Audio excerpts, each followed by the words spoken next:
Are you not entertained? Are you not entertained? Is this not why you are here?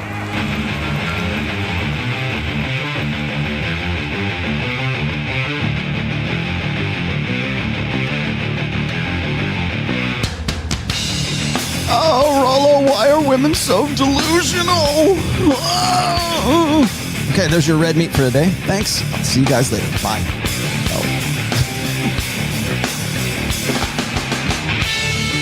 Are we our sister's keeper? I asked this question before. Today's going to be a little bit different. Mix things up a touch.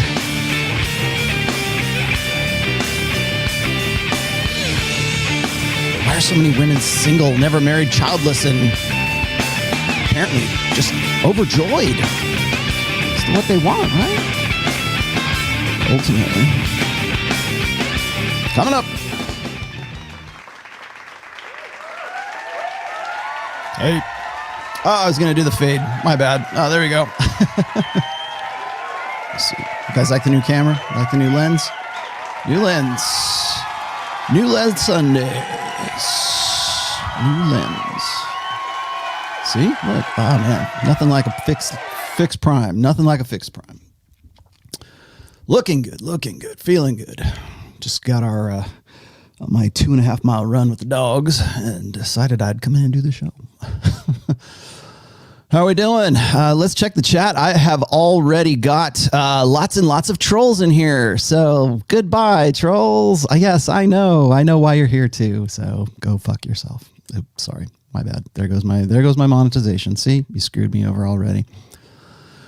Let's see. Black Sheep. This was good. You're welcome. Thank you very much. I have a few other really good questions. You know, I was watching the chat right before I came in here and I thought it was really, cool. I'm already getting a lot of these. Joel Lewis asked me this. I'm going to run with this really quickly just because it's very pertinent to today's topic. He says, what if her and her friends, mostly women, mostly women, huh? Maybe you watched last week's show, huh? What if they're boring? Well, okay. Well, why are you with them if they're boring? Why are you there? Doesn't feel ethical to pursue despite her desire. Why is this an ethical? Why are we making this an ethical issue? This is a logistical issue. This has nothing to do with ethics. Not doom pill, just tired from game. Tired from game. Tired of game? Tired of running game? No girl wants to hear she's boring, and so being honest, quote unquote, I guess alpha leads to isolation. No, it doesn't actually. Well, you know, I shouldn't say that. People attribute this quote to me, and it's really not me. I think I got this from 48 Laws of Power. It is never appeal to truth unless you are prepared for the anger that comes from disillusionment. I think that should be if there's a red pill maxim, that ought to be a red pill maxim. And that's not just for guys like me who are doing shows all the time and talking about this stuff and writing books about this stuff and writing essays about this stuff and doing all kinds of good things in the sphere for the last 20 years. That's for you too. So be sure that you are prepared for the anger that's going to come with that disillusionment. You know, I had somebody send me maybe I already read this. I'm not sure. Somebody sent me am I the a-hole post from Reddit.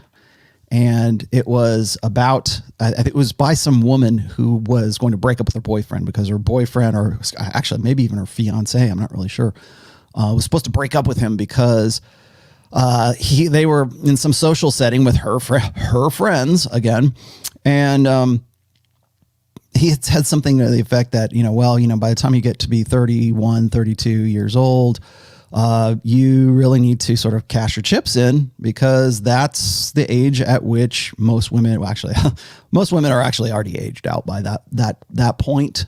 If they haven't made that kind of connection as to how the game works for women, how women's mating strategy is actually applicable in a gynocentric social or in this day and age in 2021. The chuck wagons if it's not pulled out entirely, it's going to be pulling out pretty soon. And so I think he said something to the effect that, you really should start looking for a guy, or, hopefully you've met the guy of your dreams before you get to be 30, because it's all downhill from there. Basically, that was the gist of it. It wasn't that in those exact words. And she was just appalled, and her friends were just, I can't believe that. And it's in the red pill, red pill communities and mass, or whatever you want to call it. I talk about this all the time. We talk about how once a woman gets to, like, say, the epiphany phase, 29 to 31 years old, she is at the very least cycling out. Meaning, not that she's hit the wall or anything necessarily. I mean, there are plenty of very good looking women who are, 31, 32, 33 years old. It's not a physical thing. It's a mental thing. Women cannot mentally, or really in some cases, most cases, physically compete with their 21-year-old self at 31. And the point at which the wall kind of hits women, or women hit the wall, is when they actually have some sort of insight enough to acknowledge that personally. And that's really tough. And we have social convention after social convention that prevents women from coming to this realization.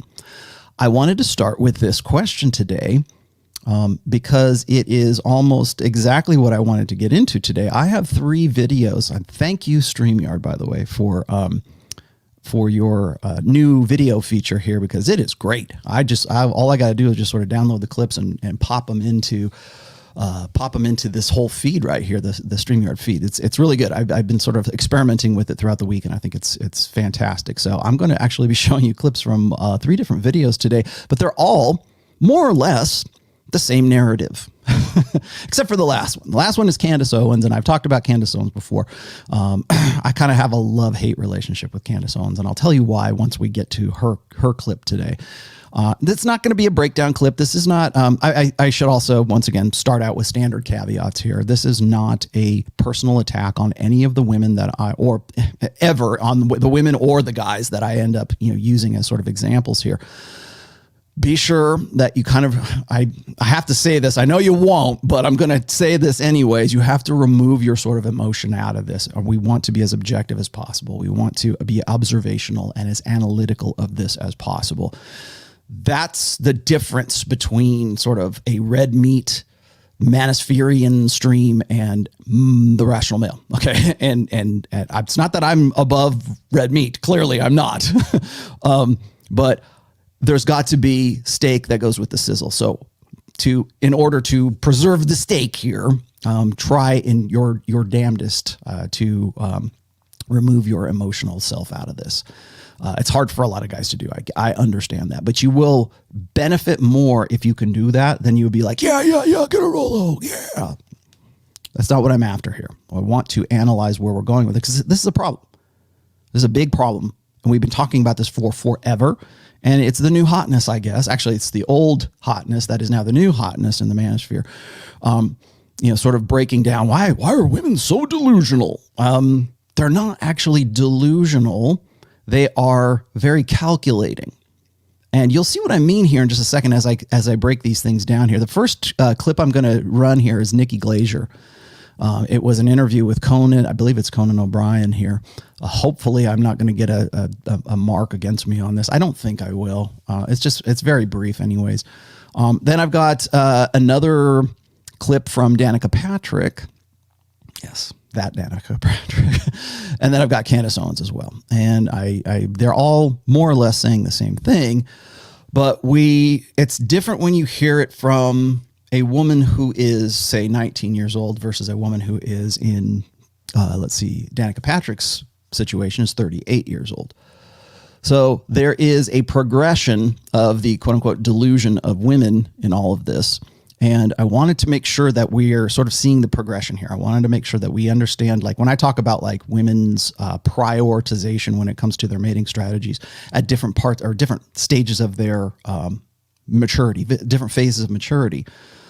Like I said before, the things that women prioritize between the ages of, say, 18 and about 28 are going to be different than what a woman prioritizes between 29 and 31. which is going to be different than what women prioritize between, say, 32 or 33 and who knows, 45. I don't know. I carried it up to about 50 years old in the timeline in my second book, which is Preventive Medicine. I'm gonna dig into these here in just a second. However, let me just answer your question very briefly, Joel. Is if she's boring, what's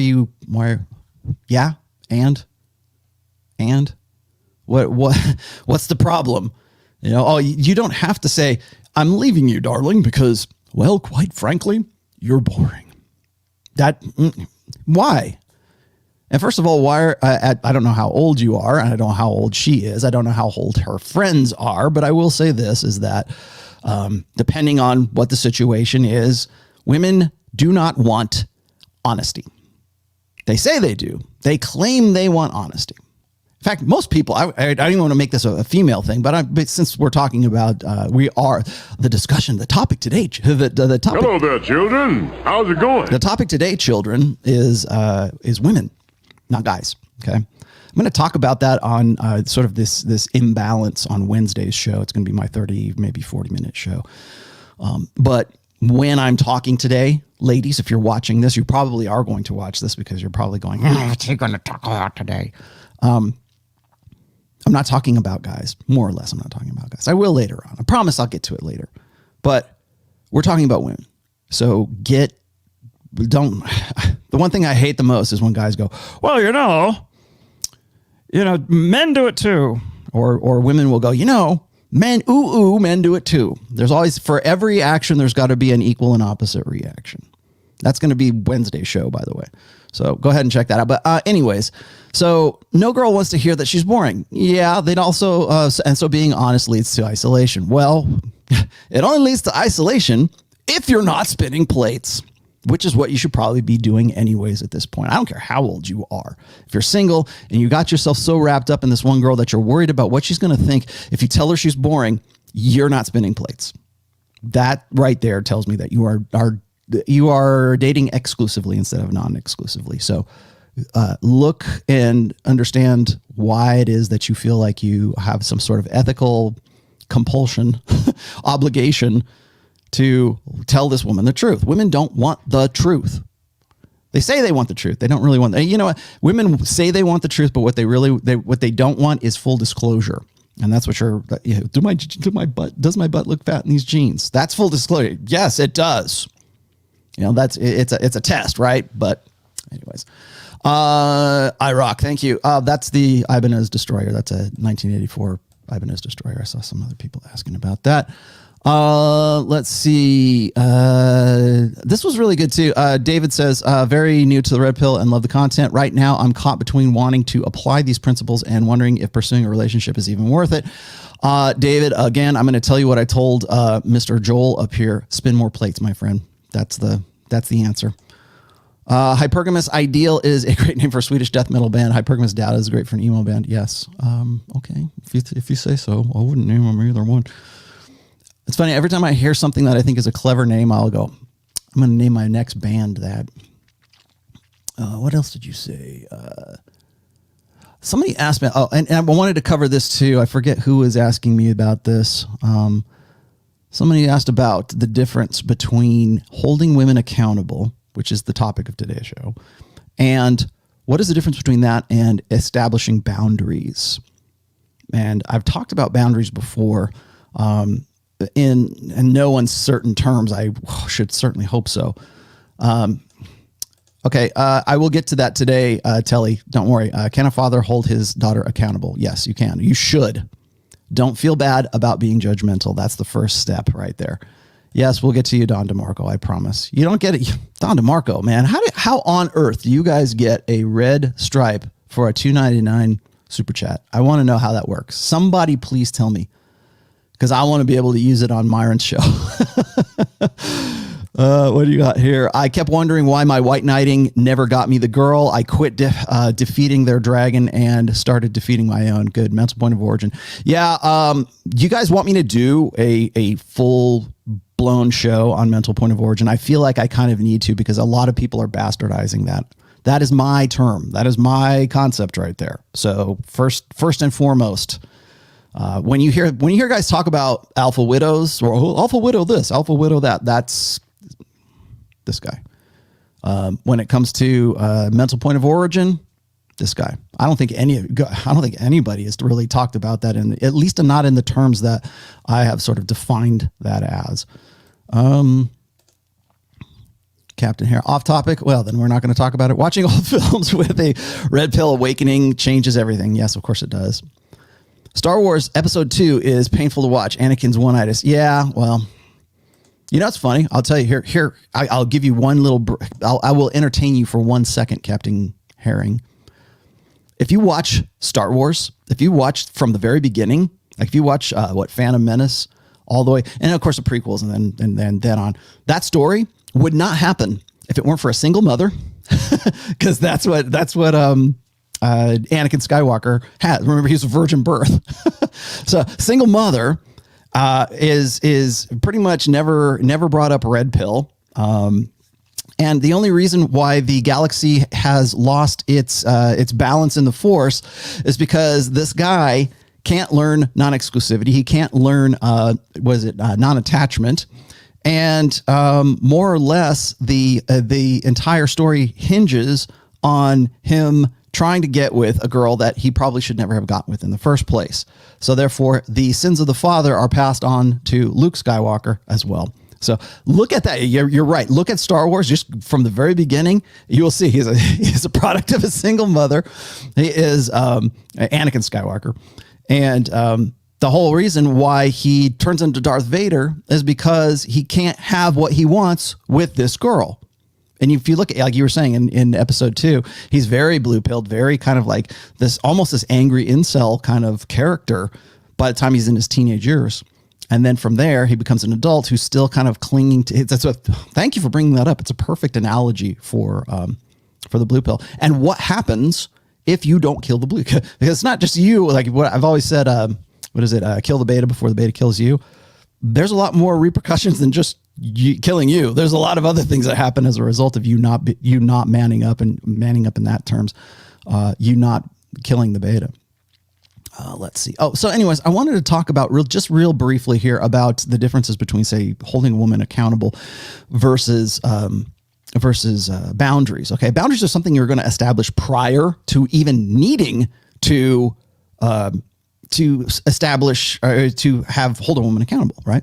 The only reason you would need to hold a woman accountable is because she's crossing boundaries or she's doing things in such a way that you're either not going to date her or she's going to be put into a position where she doesn't understand why she's not on top of the world because she's doesn't understand the game that she's in. She doesn't understand how the female version of the blue pill has sort of conditioned her to be what she is right now. That's why I'm going to start with Nikki Glaser here, who's 36 years old. I'll get to that in just a second, but they all have the same story.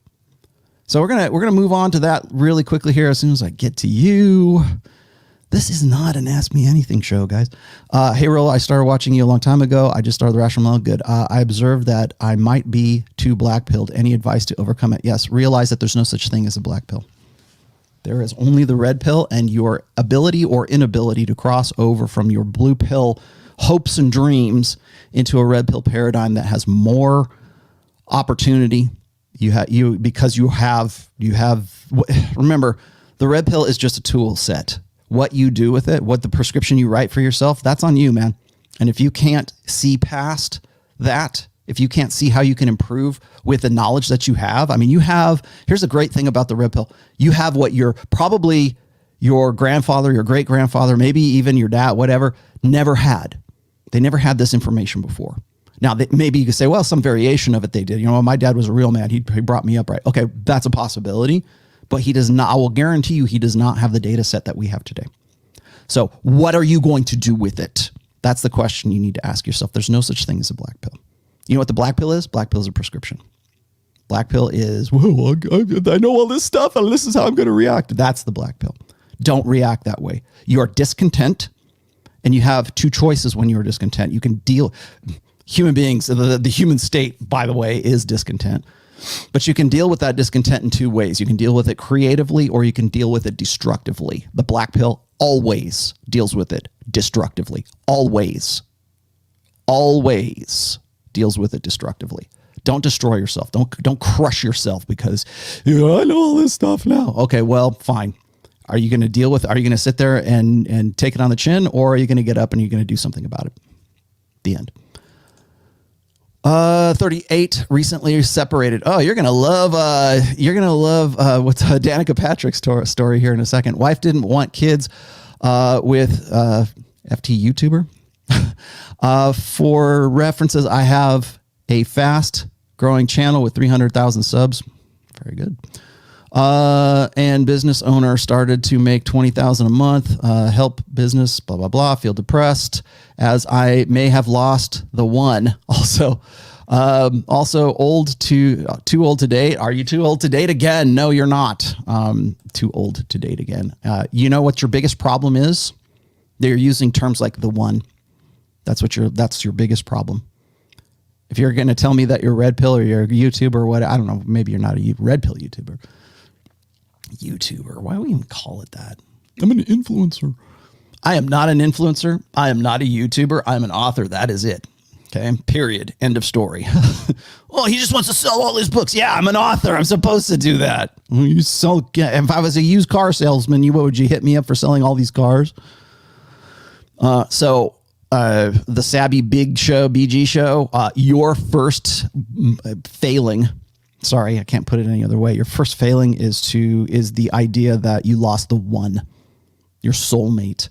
I have I believe it's in my shorts, or it might be in my my uploaded videos. I have a video on the soulmate myth. You might want to check that out. Also, if you have not read my book, that's the first damn chapter in the first book. So go ahead and read that first before you lose all faith and hope in humanity and yourself. How to deal with siblings. Trust our guts. I don't know what. Okay. What am I supposed to do with this? Asanji, you've been watching this show for how long? What am I supposed to do with this? How to deal with siblings. Trust our gut? Yeah. Okay. Whatever. I have no clue what you mean by this. Details, my friends. Details. So simping threatened the whole galaxy. Yes, it did. It did. Think about it. Think about what could have been avoided in Star Wars had Anakin Skywalker not been such a chump. Would we even be having this conversation? Would there even be a story? Would there even be 6 movies, 8 movies? I don't know how many movies there are now. Okay, that's enough of that. Let's look at this. You guys. I'm 36 and I am, I'm trying to assess these things. That's why I offered that up so quickly is because I'm realizing like I'm starting to place different value on things that I need in a relationship. For a man now, like I really want a man who is okay with, like, he can cry, he goes to therapy, not cryotherapy. Just because you watched one Joe Rogan YouTube clip where you learned about a breathing, Wim Hof breathing, doesn't mean you're ready to be a giving lover and have compassion. But I want a guy that like works on himself. I go to therapy. I recently stopped because I realized I was too emotionally advanced for the men. I go to therapy because I'm too emotionally advanced for men. The problem with Nikki here, Nikki Glaser is a stand-up comedian, and she is 36 years old. And if you've ever seen any of her stuff on Netflix, which I unfortunately have been forced to watch about a half an hour of until I couldn't take it anymore, she is what you would expect from the standard female comedian today, which is either woke stuff or it's men suck, men suck, men suck. That's the only thing that women can be funny about. Honestly, I don't think women comedians are funny. Period. If that makes me sexist, that makes me sexist, whatever. I don't think women have that talent. I should say that very few women are funny. I'm not saying all women aren't funny. Some of them are. And Nikki's not one of them. Nikki's 36 years old. And yes, hoop earrings are in effect right there. And I'll just push a little bit more through here. But remember, whenever we're talking about comedy, when we're laughing about things or jokes are funny because there's always a kernel of truth to them. Nikki is exactly what I would expect of a woman who is 36 years old, who has been spoon-fed fempowerment probably from the time she was about, I don't know, 12 years old. Nikki is 36 years old. That puts her smack dab in the middle of the millennial generation. She's not bad looking, but it's funny. It's like whenever I see a woman who is, let me put this up here. Whenever I see a woman who is, say, in her 30s, mid 30s, maybe even early 40s, somewhere around there, mid 30s or early 40s, and she's still very good looking, I know she's single. Usually she's single. I mean, unless she's got a very alpha husband that she has a kind of a sense of passive dread for. Usually women who get to Nikki's age by the time they're 36, they look like a beach ball. Okay. Nikki's probably about 5'9", I think, somewhere around there. She's going to talk about height here. Of course, that's something else that's funny here. Let's talk about that. New material, please, Nikki, if you're watching, new material. So she's not bad looking. I've seen her. You won't see it here, but if you look at her Netflix special, she's thin. She looks good. She looks like she works out. She stays in shape. Probably because she has to. And it's not because that, it's required of her to look hot on stage. Obviously, I mean, there are plenty of overweight comedians who end up turning into, I forget what's the fat chick's name? Lena Dunham, right? And again, unfunny. And what's the other girl that's now in Thunder Force? I can't remember her name. Anyways, as far as funny girls, funny ladies, that kind of stuff, it's not necessarily a requirement. As a matter of fact, if you're overweight and you're a comedian, it's almost guaranteed you're going to have a bit about body shaming or body acceptance or whatever else. So she does look good, but she's 36 years old and is in between boyfriends now. And that's really one of the points of this whole discussion here. She's talking on Conan O'Brien too, by the way. I should point that out. And that I was wanting to, men need to catch up a little bit. And I'm not saying that as a dig. Men obviously don't go to therapy as often as women do because you guys are, society tells you that you're not supposed to feel. Right. And men are really scared to go. Society tells you that you're not supposed to feel, guys. You're not supposed, you know what? You shouldn't feel anything. Nonsense. I brought this up 2 shows ago where I was saying that the same old school, old order way of presuming that how God, especially when it comes from women, women will tell you, and I hear this from girls as young as 18, 19 years old, all the way up to 36, all the way. You're going to hear probably the same thing here coming from Danica Patrick at 38 here in just a moment. And it's always the same story. It's always, literally the same words, the same mistakes. It is so predictable that you can set your clock by it. I mean, I go, okay, give me the fragile ego. Give me the emotionally stunted.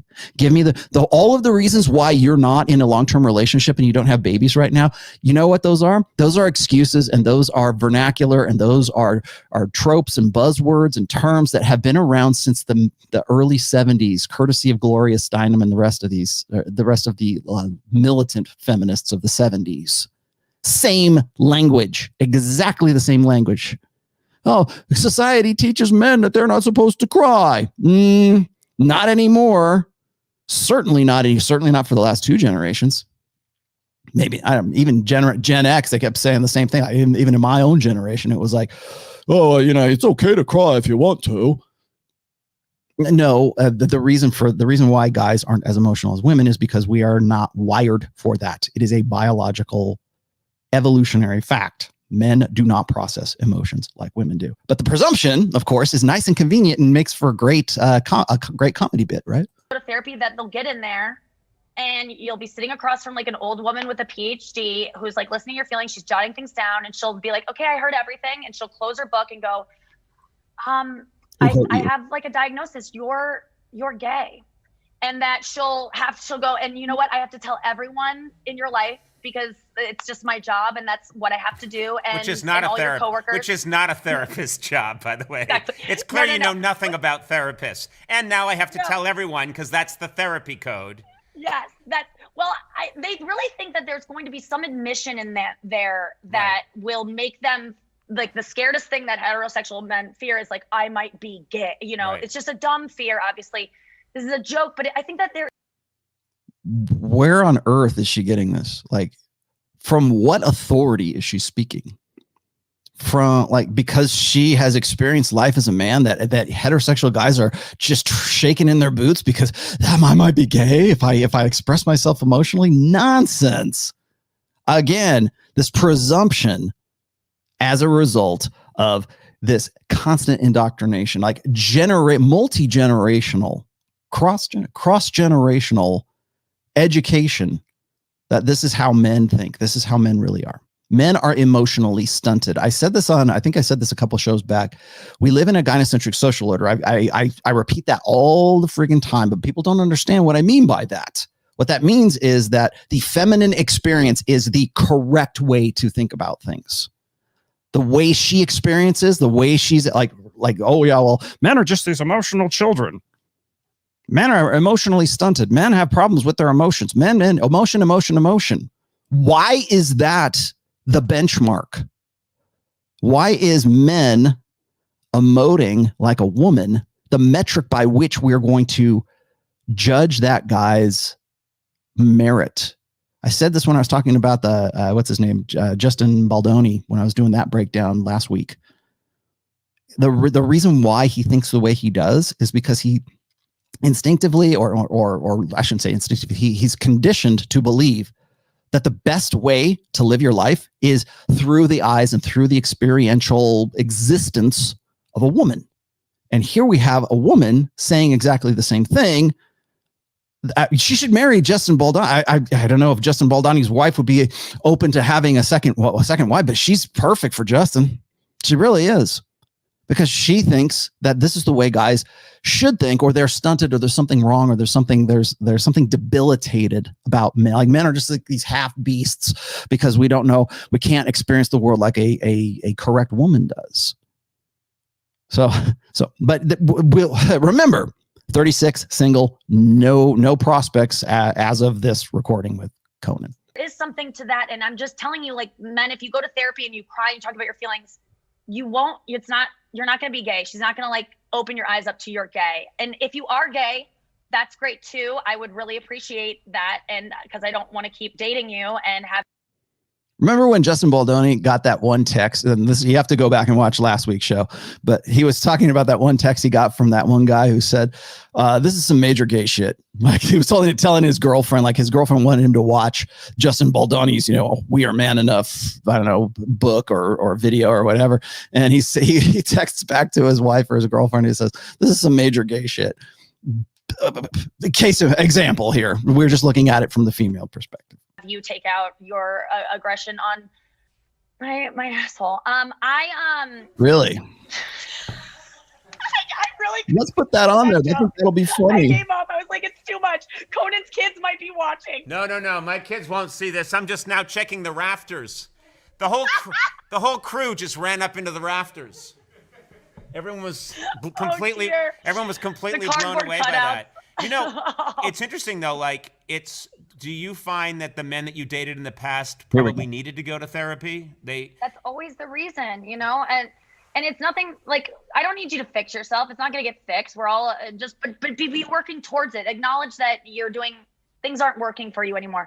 My ex-boyfriend, we broke up, I think, because of that mainly, and because I couldn't stop talking about him on podcasts, and breached his trust a lot. But also, he wasn't going to therapy. We started hanging out again. We're friends again.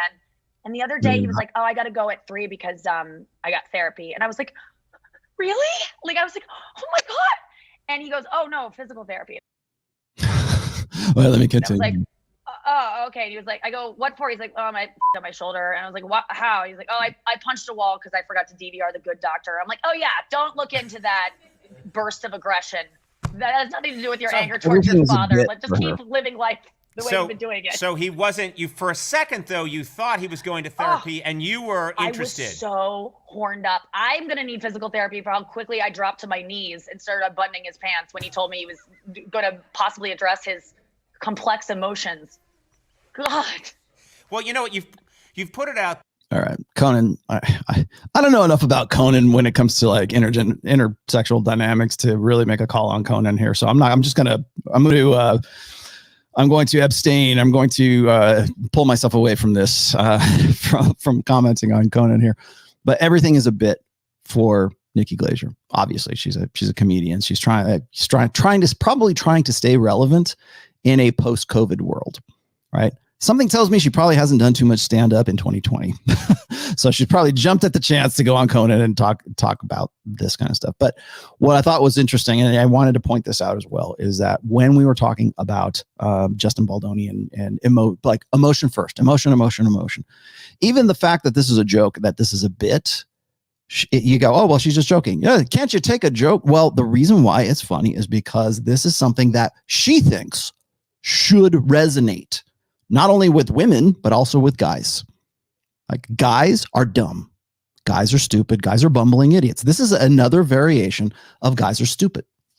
It's the what is it? The bumbling idiot husband, right? It's Dr. Huxtable, right? It's the woman who steps in to save the man from himself. This is a variation of that. So we can joke around. Men, if they were more emotionally available, then I would get horned up. No, you wouldn't. In fact, I would probably argue that the guy that she got with, or her ex-boyfriend now, was probably pretty alpha when she met him, and she couldn't keep her hands off of him. And then he became more emotional and emo and everything else. And that's probably why he's the ex-boyfriend right now. And she even said, well, he has to go to therapy, and, oh, you're going to therapy. Oh, okay. Why would a guy need to go by himself to therapy to get in touch with his emotions with, as she said, a woman sitting, and most psychologists are women, thank you very much, sitting across from him, and I got the stats to prove that, taking down notes and everything else. Why would a guy take it upon himself to even go and do something like that? Why? Well, to get in touch with his emotions, to be more emotionally acceptable to what? To women like Nikki, who are going to talk about him on her podcast and in this bit and probably other bits. That's the reason. Now, she could be just completely full of shit right here. I don't know. But the fact is, she's building this scenario that we're supposed to sort of like laugh about in our heads. And it's supposed to be funny. And the only reason that it is funny is because we presume that a female experience is the preeminent one. It's the one that we ought to be aspiring to as guys. Well, we would be I said this with Justin Baldoni. The best way for a man to be is like a woman. The ideal man for women is another woman, is a man who emotes like a woman, talks like a woman, communicates like a woman, talks about his feelings like a woman, is emotional and sensitive and vulnerable like a woman. That's the ideal guy. She's just saying it right here. Because there are a lot of people that would be very interested in dating you, Nikki. A lot of good people, and you've put it out. It's good. You're putting it out there that you want a guy who's done some of the work and is open to being emotionally available, maybe exploring their stuff, seeing. Okay, so to get to that ideal state, you have to do the work. And what is the work? Apparently, the work is going to therapy and getting psychological help, because men aren't born perfect men, right? They're not born the way that she wants them. We've got to get some custom work done on you, man. You'd be great if you could just be more like a chick. So we're going to send you, do the work. God, Rich Cooper, if you're watching this, man, you do the work. This is do the work, man. This is do the work for Nikki. A therapist. Tying me up, like, wait. Okay. That was part of the therapy. That's good. I love that you've lost your earphones 30 times during this interview. Dude, but I had to borrow some from people because I cannot keep my own, and they are far too big for my tiny. Again, I have the very tiniest ear holes. Oh man, that's the biggest turn on for me. It's just they're so tight. A Q-tip makes me feel. No, I don't even know. But by the way, that's nobody's turn on. I have the tiniest ear holes. It's not. I literally went to the ear, nose, and throat doctor because my voice is just like I sound pretty rough. It's annoying. I'll save that. I went to the ear, nose, and throat doctor. My doctor was like very hot, and I didn't see it coming.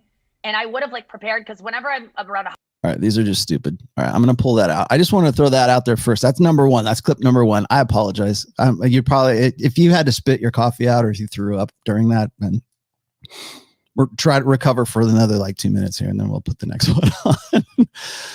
Okay, so that's our first one with Nikki Glaser. Somebody threw this one at me. I forget who gave me the email address. Thank you. Thank you. The rest of the rest of the classroom thanks you as well. But again, you have a woman who's 36 years old. She's looking. What gets me when I see women of 36 years old, or even like you're going to see Danica Patrick here in just a second, who's 38 years old. Danica Patrick was dating Aaron Rodgers, who's a quarterback for the Green Bay Packers for a while.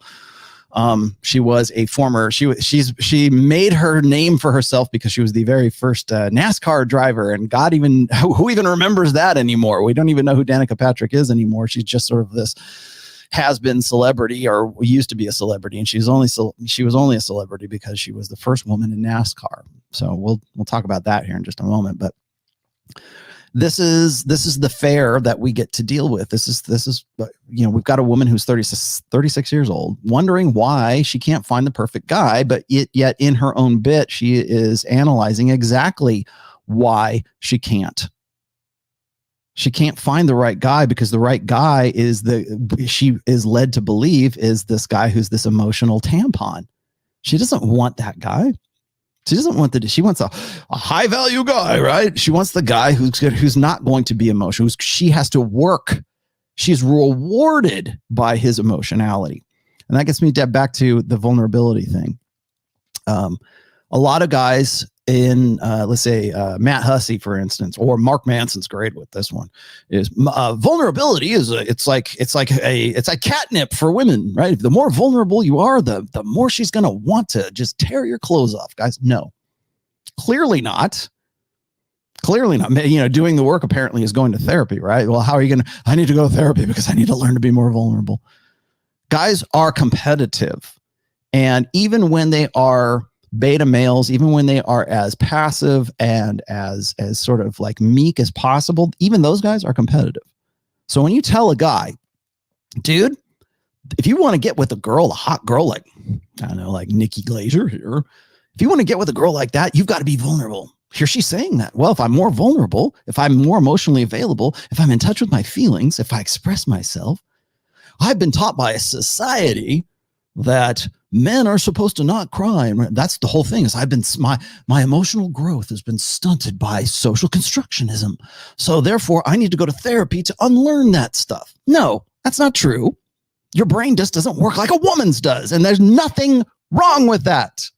In fact, if there's anything wrong, it's a 36-year-old woman telling you this at her age with no prospects for a boyfriend, no prospects for children, no prospects for a husband, no prospects for any kind of long-term security. And she knows the clock is ticking. She's managed to hold off the Grim Reaper for a while now because she's funny enough to still do stand-up comedy on Netflix. But really, I think that's more because guys want to look at her. And Netflix is cool with her because she's towing the party line right now. But even that's going to dry up at some point. 4 years from now, she'll be 40 years old. And then what? Where's she going to be at that point? I'm not saying she should base her sense of self-worth and the metric of her success on having babies and, being in the kitchen and having a nice husband to come home and, make mac and cheese for. I'm not saying that, but you're going to get to a point where maybe that's not such a bad thing. Maybe that's not such a bad idea. Maybe that's really where you ought to be, or maybe that's where you feel like you should be. So you can keeping ladies, if you're watching this, you can keep your head in the sand for as long as you want to when it comes to this kind of stuff. But you have to understand, I think on some level of consciousness, most women understand this, is that you will spend more time in your life necessitous of long-term security, of provisioning parental investment and protection from men. That's what you're going to want from a guy in the long term. But to get to that, you've got to get to the alpha seed side, right? You've still got to have that guy whose babies you want to have. So when you're 36 years old, the prospects are certainly lower than when you were 26 years old. And they're certainly lower than when you were 22, 23 years old. So telling women this is like, it's like saying God doesn't exist, right? It's like saying the most blasphemous thing that you can possibly say to a woman whose religion is feminism, whose religion is gynocentrism, whose religion is emotionalism. When you say, you know what, there are going to be consequences for the belief set that you have. It's not so much like the consequences for your actions, for sure. Responsibility. Remember, today's topic is holding women accountable. And you're not going to hold a woman accountable unless she can really understand, unless she can like even grasp that there is some accountability to be had in the first place. Every time I see girls go on Fresh and Fit, or whenever I look at Kevin Samuels, or when I look at these guys, and it's not just them, Donovan Sharp, all the rest of these guys, whenever they want to have like some sort of confrontation with a woman and say, here's how it is, baby. This is what's going to happen to you. These are going to be consequences for your action if you don't change yourself and you don't do these things now. It's not the things, it's the beliefs. It's the ideology. It's what's been crammed into that girl's head since she was 5 years old by Disney and Pixar and popular media and feminist baby, children's books or whatever else. It's not just academia. And I'm being critical here because Candice Owens is going to say something about that here in a minute. It's like, it's not just learning this in college. This is everywhere. So when we're talking about like consequences or holding women accountable for the decisions really that they've made, it's not about the behaviors, which it is, but it's not so much about them as it is about the belief set that led them to those behaviors in the first place. And that's where I wanted to really kind of burrow into on this one, because we always talk about like, here's the actions, here's the stats, here's what's going to, like, if you're not married by the time you're 34 years old, the statistical stats show that you're probably going to be single and childless for the rest of your life. You can tell a woman that till you're blue in the face. It's going to go in one ear and out the other because her belief set filters all that out. That's not going to happen to me. I'm going to grab the bag. I want a guy who's got the bag. I want men to in some way absolve me of the accountability of the things that I believe and that translate into the actions and the decisions that I made for my life. That's essentially what it comes down to. But women, you're not going to tell women that. That's not going to happen. So when we're talking about holding women accountable and versus, like I was saying before, versus establishing boundaries for women, there's a big difference. You can say till you're blue in the face, look, lady, this is how things are going to be. And if you don't give me a blowjob every night and there's not mac and cheese on the stove when I get home from work, then we're going to have problems. You can say that all you want and try to establish boundaries. However, I'm being facetious, but whatever boundaries you want, you can talk about them till you're blue in the face, but unless you demonstrate the consequences of crossing those boundaries, you're not holding a woman accountable. And I'm not saying that it even necessarily has to be your job to do so. Maybe holding a woman accountable is not doing anything at all. Or maybe it's spinning plates. A guy was asking me a minute or earlier in the beginning of the stream, I feel ethically compelled to tell this woman that she's boring. Why? To hold her accountable for being boring? No. Again, it comes down to the the belief set, because I don't even want to really call it an ideology. I mean, you can't say, well, feminism is an ideology. Gynocentrism is an ideology. Yeah, it is. But it's like telling a fish that the fish is wet while it's in the water.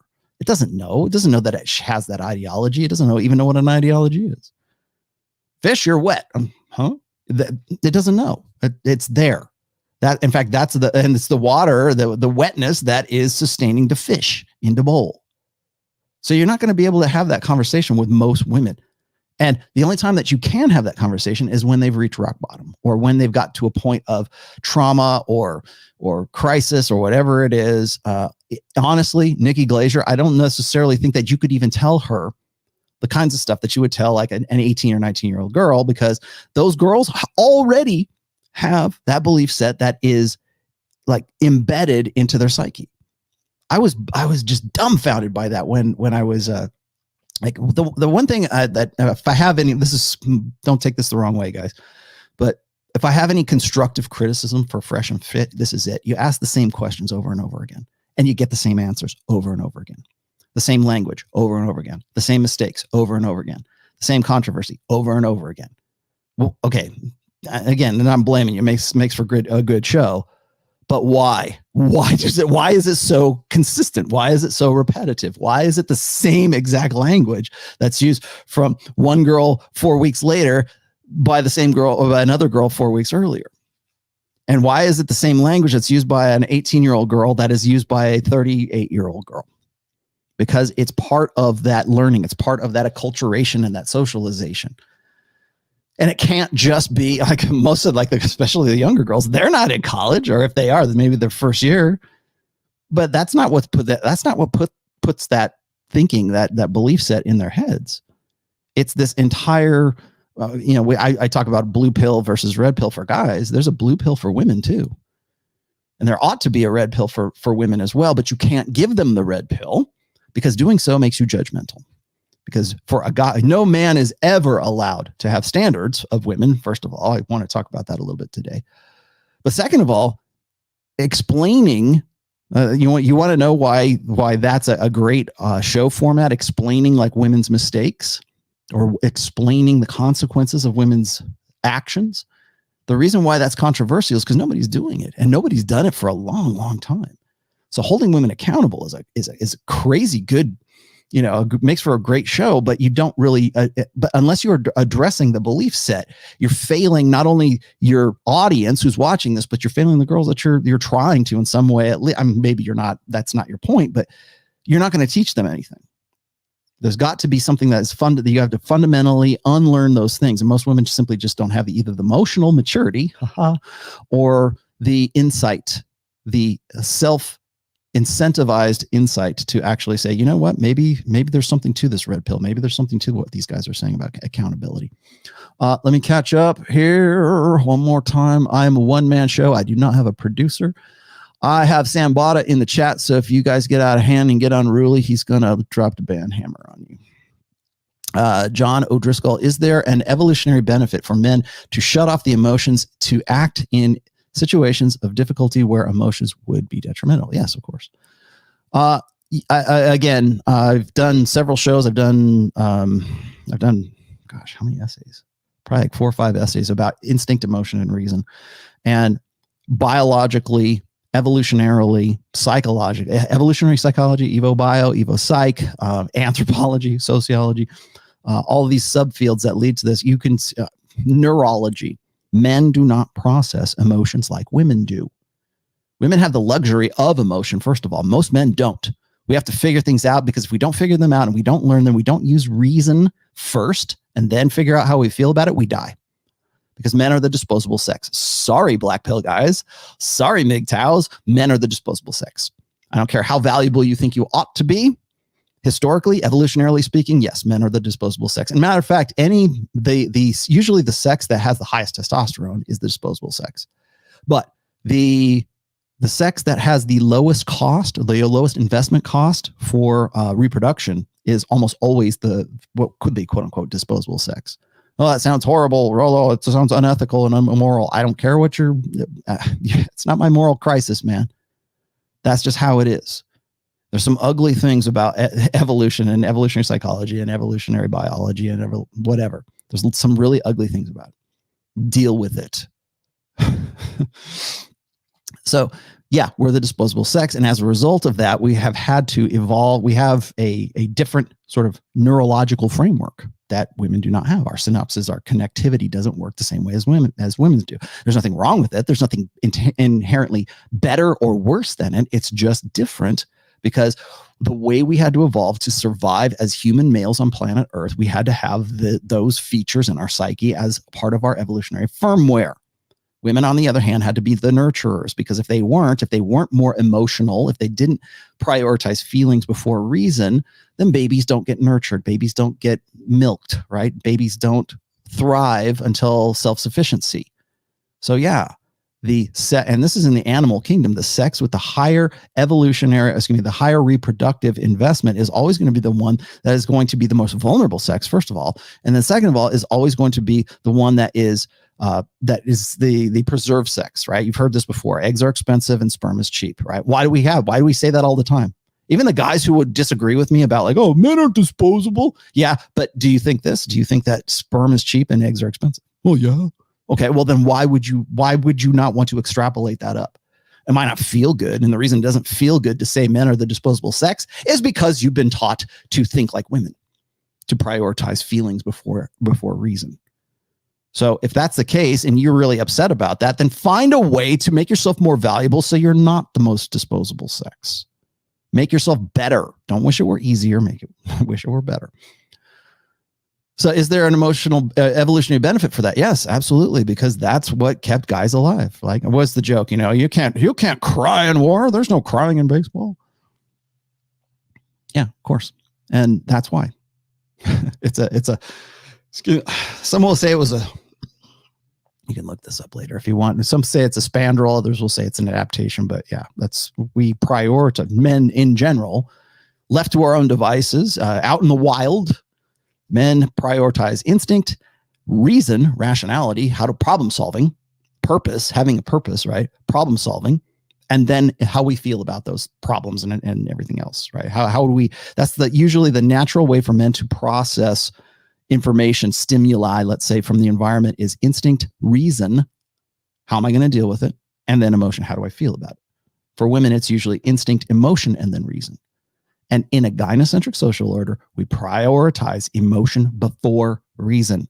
We teach our boys to think like girls. Okay, so what's the result of that? We have a generation after generation of young men who prioritize feelings before rationality, before purpose. That's why we get the Lost Boys generation, guys. That's why all these guys want to go, pay top dollar to go see Jordan Peterson at some concert hall. Because they're trying to figure it out. Why don't I feel like I don't feel like I want to go to college? I don't want to do anything. I have no purpose, blah, blah, blah. Yeah, because your purpose is to feel, and you're not, your biology, your machine was not wired to do that. Your software is corrupting your firmware. Your software is really corrupting your hardware too, if you think about it. You want to know why we have the most purposeless, rudderless generation of men, well, 2 generations of men in the last 2 decades, maybe 3 decades? That's exactly it, because we train our boys to be defective girls. Okay, what does that entail? What that means is we teach generations of boys to prioritize emotion over reason. We tell them to unlearn what their natural firmware would otherwise inculcate in them, right? Would predispose them to. But Nikki Glaser here thinks that you need to go back to, if that's not the way it works, if you weren't properly trained by your school, by Disney, by whatever, if you weren't by popular media, popular culture, if you weren't properly trained to think like a chick, well, guess what? You got to do the work, guys, and go back to therapy so that you can be more perfected. A more perfected man is a woman. That's essentially what these women are saying. And they have no idea why they're so frustrated with guys. And there's a whole infrastructure of social conventions in Western societies mostly that says guys are infantile, guys are egocentric, guys are defective, they're retarded. And I mean that in the clinical sense. They can't be more like women. And then when they are, women don't understand why they don't have any arousal or any attraction to them. They don't understand that. A few of them might get to that point where they go, I need a man's man. I need the Marlboro man. I need a guy who lifts weights. Those guys are few and far between, particularly for the last 2 or 3 generations in a gynocentric social order that has incentivized guys being more feminine than being more masculine. In fact, masculinity is sold as being toxic. Masculinity is toxic. I said that last week. Let me put, this is Nikki, this is Danica Patrick, and I don't know the woman she's talking to. This is on a morning show, but I thought this was interesting. There's a lot of good tropes in this, so let's add this. Talk about dating in the future, and you said the next guy who wants to be in a relationship with me will have his work cut out for him. But hearing you, I'm thinking, what does she mean he's going to have his work cut? He's got a person, a partner who is self-reflective, who's looking at the inner, who's found her perfectly imperfect journey, and it is an awesome one.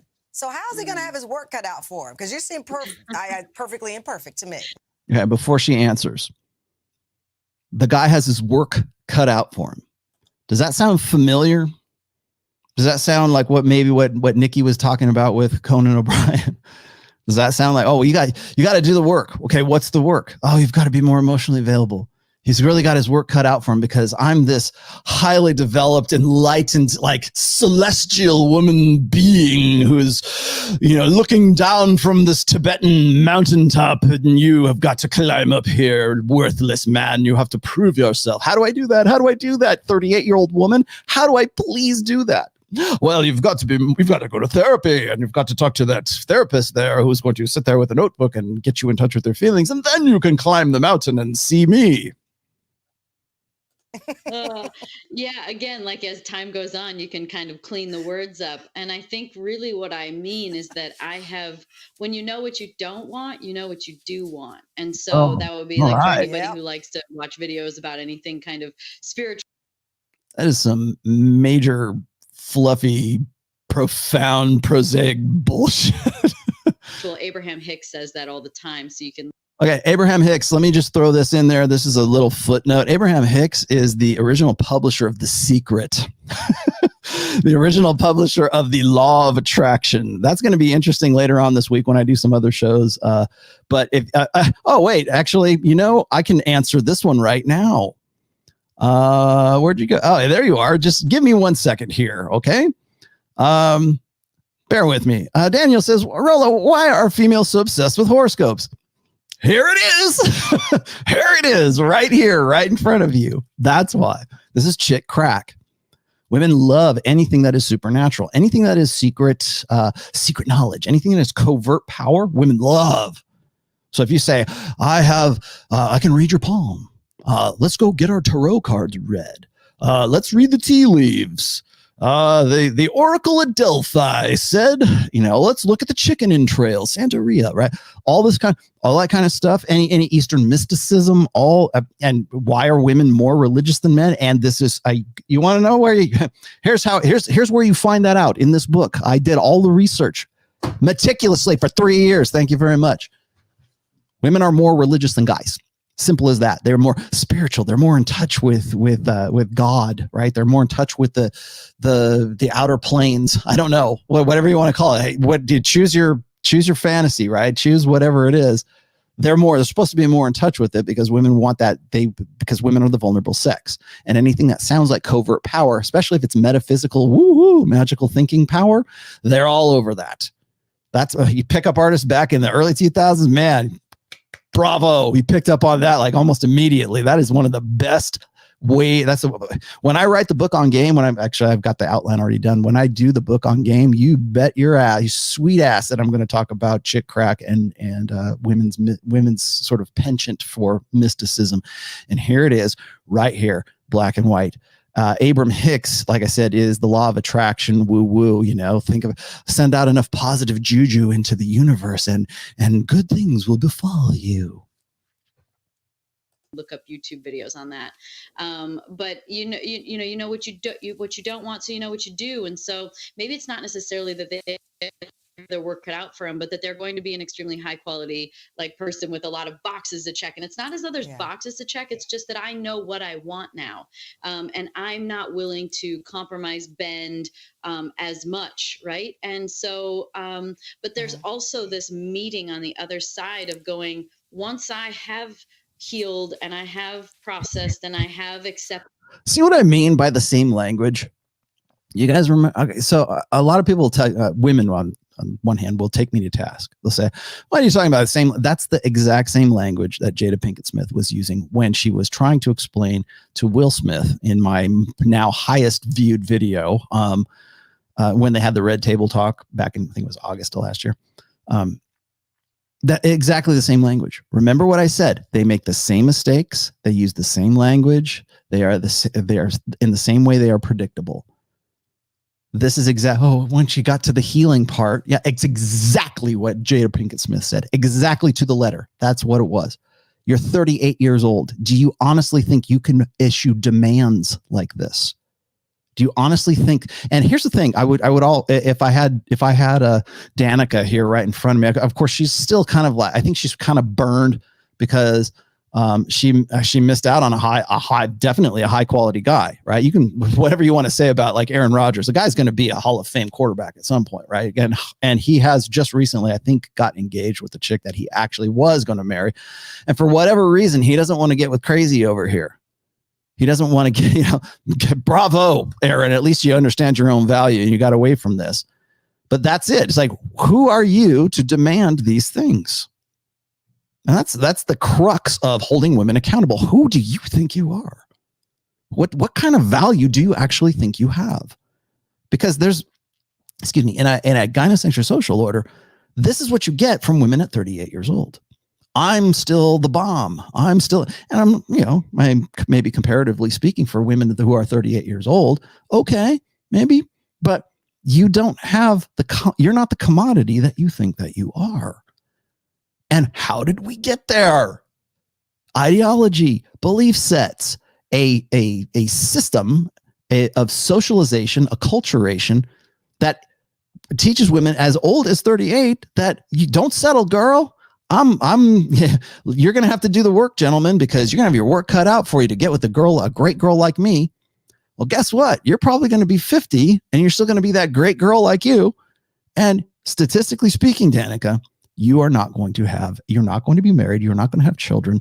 You're not going to be who you think you're going to be. I would say within the next 5 years. But hey, let's keep it going, right? The imperfections that exist within me, I now give permission for the other person to be imperfect. And I also... Oh, you give permission. Remember, gentlemen, what I said about how women have a sense of hubris. And I realize your vocabulary word, go look it up. Okay. Hubris is not just pride. It is a level of pride that and it's not just women, but yeah, overwhelmingly it's women now. Hubris is a sense of pride or a sense of superiority or a sense of irrational self-confidence that is in no way warranted, in no way merited. So when I talk about hubris, this is what I'm talking is exactly what I'm talking about here. I give you permission to be imperfect. Well, thank you, Lordess, goddess of the universe. Thank you for your permission to be imperfect at 38 years old and childless and God knows whatever else, right? What'd you say here? I'll come back to you. Hang on. Give me 1 second. I'm trying to stay on top of my supers here at the same time. Thank you, Sam, for holding on these really quickly. Let's see. Okay, I got to that one already. Let's keep going. So don't see their flaws as much because it's like, say, you know, like I always use this reference because it's mine. Well, good, right? So I'm going to use this reference for mine. These guys don't see their flaws, but fortunately, you've got me to point it out for you. If someone's lazy, I judge that, right? Because I don't allow myself to be lazy. So now if I can create a healthy dynamic within myself of maybe reframing it and doing it more, which is resting. Now, if someone's resting, it used to be called lazy, but I'm not triggered anymore. And so the person that's across from me is not seen in such a judgmental light anymore, or because I'm not judging myself. So, you know, as you heal, you also are able to coexist with people in a much more, a much easier way. Have you guys ever seen, let me pull that out. You guys anybody ever go look this up right now if you haven't, or after this stream, go look this up. There's a site that is called New Age Bullshit Generator.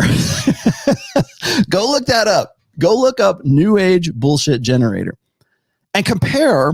Like, and what it does is it like produces like a blog post or whatever. And it's just all this kind of like, you know, we need to synergize our actionary enlightenment to be better suited to align our chakras with the universe in the, you know, blah, blah, blah, blah, blah. And sometimes it's actually pretty accurate. It's pretty funny. But like go check out like the adjectives and the terminology and the sort of the letters or the terms that it strings together. They're not unlike exactly what Danica's talking about here. You're asking me about like, oh, well, why do women like horoscopes? Well, there you go. It's all about healing, right? See, and but now what's going to happen? And let me head you off at the pass, ladies, because a lot of women are going to go, well, she's just damaged. There's something wrong with her, man. Yeah, you're right. But the languages she uses and the rationales that she has are very similar across the board. And that's what I was trying to make. That's why I was joking about it, of course, but I'm trying to make those comparisons there, or at least show you corollaries between what she's saying and what her belief set is versus what Jada Pinkett Smith. Damn it, I should have pulled out Jada Pinkett Smith's talk with with Will Smith. You can go look that up. It's in my channels. Actually, I think it's in the best of. It's probably at the top of my best of category on this channel. So look that up and see if you. Here's your homework. Here's your homework, children. Hello there, children. How's it going? Go look at Jada Pinkett Smith's talk on the Red Table with Will Smith and see how many compare. Some of you guys are going to be like anal retentive enough to do this, but go look at the language she uses and compare it to the language that Nikki Glaser uses and the language that Danica Patrick has used here. Now, remember, these are women who are, I don't know how old Jada is. She's probably in her 40s by now, I'm pretty sure. But Nikki and Danica are in their, now late 30s, let's just say. And this is the language that they're still using.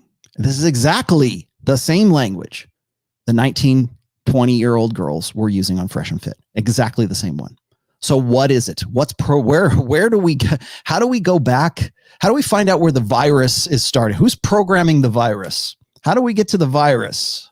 How do we get to the software that's so endemic in a gynocentric social order that women as young as probably 16, but certainly 19 or 20 are using the same language that Danica Patrick is here, or Nikki Glaser, or Jada Pinkett Smith, and certainly we're gonna see Candice Owens here. Now we're gonna look at Candice Owens's clip here from sort of a different angle. I'm gonna talk about that in just a second. As soon as I get to these, Dan Robb says, guys like the video. Yes, please do. I don't stop my videos. Thank you very much. I will never stop my videos for likes, but please do like the video. It helps me out. If you don't want to do a super chat or even give me any kind of like prop or whatever, you don't have to donate anything to the show. But if you like it, that helps. And if you take the URL and you show it and you share it, that helps me out even more. So thank you very much for that. And I don't have guys come in and donate a $500 super chat, so you guys will think that you should too. Wayne, what would a thought bubble say about now? I am talking as if I'm making sense, but I don't have to because no one will examine my babbling. Yes. However, I will say this is one thing that Danica Patrick mentions here, and I've said this before, is that only women are allowed to have standards right now.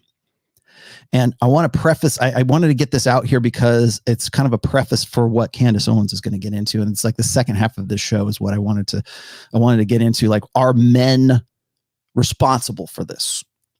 Now, I get this all the time. And TradCons usually throw this out there. I'm not nothing on black pill guys or whatever, but like TradCons and sort of, man up guys, the guys, and maybe even well-meaning red pill guys who want you to do the work, be successful, think big, It's usually men need to take more responsibility. And that's always the default answer. They don't know how to solve the problem. They don't know why women like Nikki are so self-absorbed. They don't understand why a 19-year-old and a 38-year-old say the same things. They don't want to. In fact, it's not in their best interests to. Because if the problem persists, then they've got some way to make a living, or they got something to talk about. It's easier to complain about something than it is to solve something. Like that. There's your bit of wisdom today. It's easier. In fact, I said this before. There was a woman by the name of Kate Bollock back in 2012, and she was a very famous. She was famous blogger, and she had a book out. And I think they were trying. At some point she had licensed her book, which was called Spinster, by the way, for a sort of a mean girl. I don't say mean girl, but it's just like a feminine empowerment kind of show. Maybe it was for Netflix. It never got made. But her whole shtick was she was the girl who was 28 years old, got a proposition for marriage, and she regrets not having taken it because she decided that she was better than this guy, or she didn't want to get, he's not the one. I've got to wait for the better guy. And so now she's 38 years old. She's writing books called Spinster, and how much happier she is, which is basically, female hamster rationalization. But her worst nightmare, her worst scenario is to find a guy who is good enough, because the minute she does, she's out of work. The minute she finds Mr. Good Enough, the Mr. Big, right? The guy that is actually checks off all the boxes well enough that she says, you know what? I want a permanent thing with this guy. The minute she does that, she's out of work. The books are invalidated at that point because now she got with a guy. It's like Gloria Steinem getting married. You know, well, who's going to take you seriously, Mrs. Raging Feminist? You know, if men ain't shit, then why are you married? I think even Hugh Hefner had a quote about her talking about how she was like so very pro-feminine, but yet she still got pro-feminist, but she still got married to a very rich guy too. So the worst thing that could happen is the problem gets solved. And that's another thing. We look at Candice Owens thing here, the worst thing that could happen to Candice is that everyone says, you know what, you're right, Candice, let's all be like you. let's all drop our hubris. Let's all magically unlearn a life or generationally. Let's unlearn all of this hubris and all of this empowerment that we've been fed since the early 70s. And let's unlearn all the same language too. What did you say? Robert says, girl in dating is a Reiki practitioner. Laugh out loud. Robert in Vegas here. Things are opening up lately. Oh, good. I'm glad.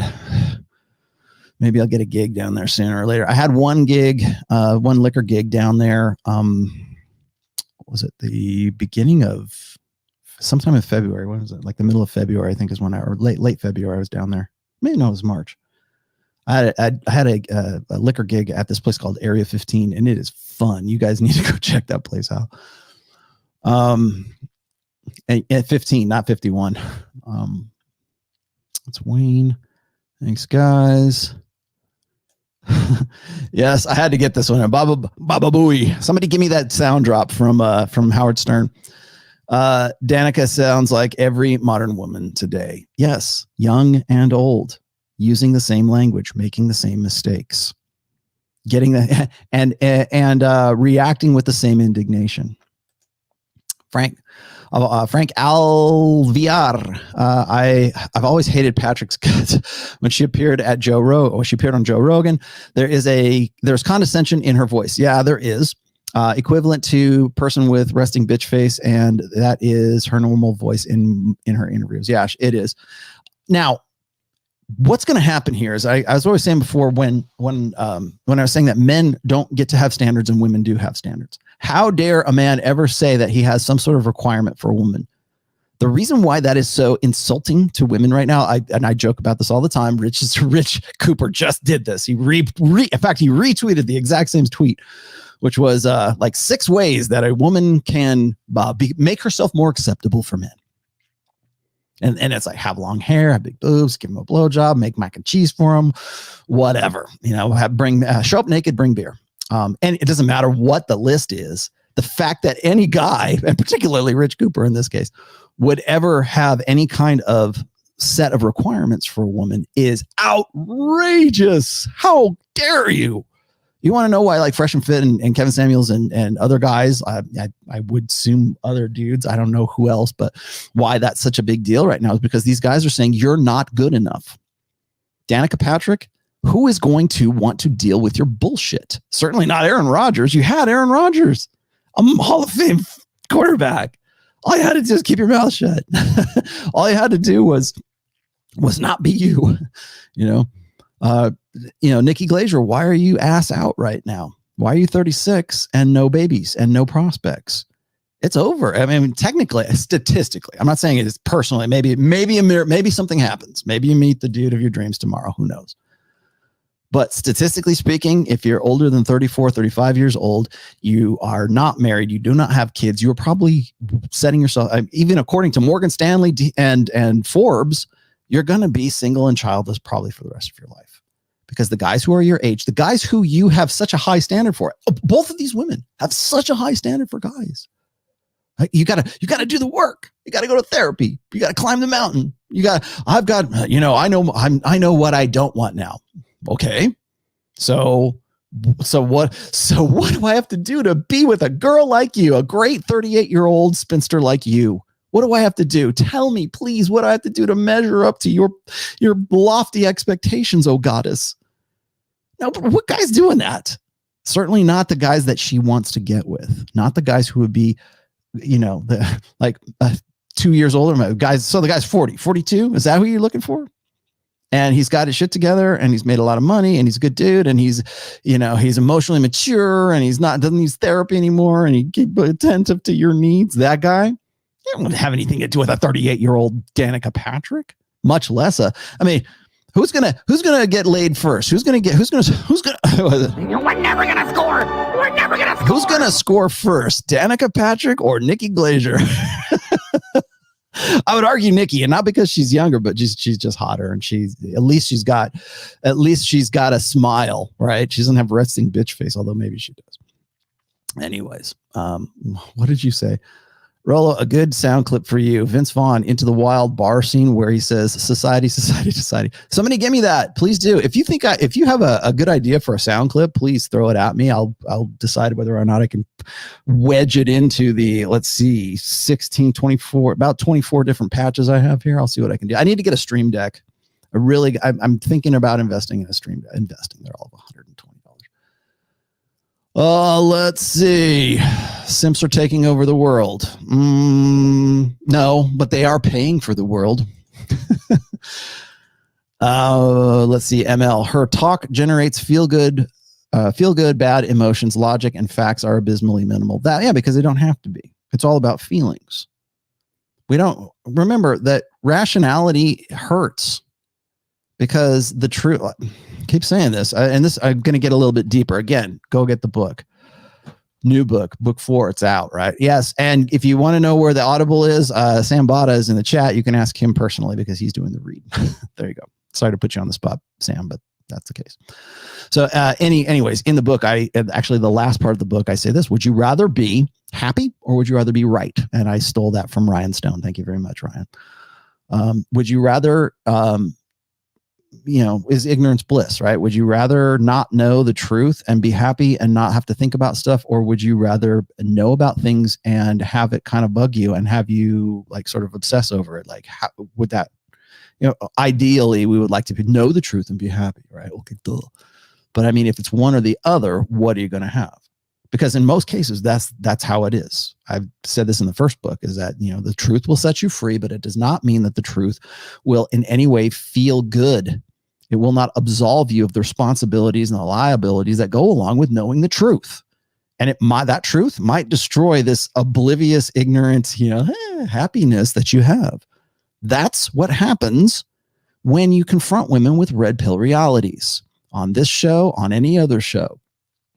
When you confront women and you hold them accountable, like we call it holding them accountable, all you're doing is you're breaking that emotional priority with rationality, reason, objectivity, statistics, data that destroys their happiness. Because I'm sure women just like as old as Danica and as young as the girls that are on Fresh and Fit, all those girls, they're happy as pigs and shit. Because everything's about emotion and all you got to do is prioritize your emotion. And guys, if you could just unlearn all that chauvinistic, don't cry bullshit and be more like Justin Baldoni, whatever his name is, if you could just be more in touch with and be a more perfected man by being more like a woman, then you would be happy and ignorant and boneheaded and your eyes roll back in your head just like most women. Exactly like that. Because you can't tell women shit, especially when it's all about emotion. And women prioritize emotion innately, and we live in a gynocentric social order that also rewards that for women. So it's always follow your heart. The best thing to do is just follow your heart, and it will lead you. That's the romantic ideal, by the way. I really should do a full show on the romantic ideal. If you've read book 4, you'll understand what I'm talking about. There's a whole chapter that where I talk about the romantic ideal. The highest form of existence is to live in a romantic love, right? Is to have this sort of, and who owns the romantic ideal? Women, because it's all about emotion. But when you break that with rationality and you break that with reasoning and you break that with, you throw a cold, like I said, you throw a cold bucket of truth on women, you're ruining that happiness with data that they can't refute, or maybe they've never even thought about before. It's never been presented to them. And now you're ruining that perfect little happy, warm little world that they were living in for a while because especially for young women, right? They've been rewarded with that. Danica Patrick has been rewarded for being, the first female NASCAR driver, right? Nikki Glaser, still, pretty good looking. Guys are going to go, no, man, she's only a 6. Okay, well, whatever, dude. She's better looking than most women in the United States right now, because the average woman is 5'9" and looks like a beach ball. She doesn't look like a beach ball. She's incentivized to stay thin because she still thinks she has a chance. And maybe she does for a little while longer, but clock's ticking. Let me keep going here. First hit on the new age BS generator.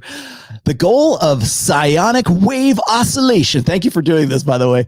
The goal for, I'm going to read it in announcer voice. The goal of psionic wave oscillation is to plant the seed of stardust rather than ego.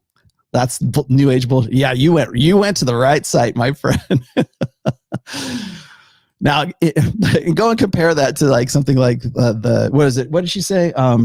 Abraham Hicks. Go look that up and look at the kind of new age bullshit and compare and contrast those two. I love that one. And again, oh man, God, thank you for doing that too, because when you were asking me, or the other guy was asking me about astrology just a minute, why do women like astrology?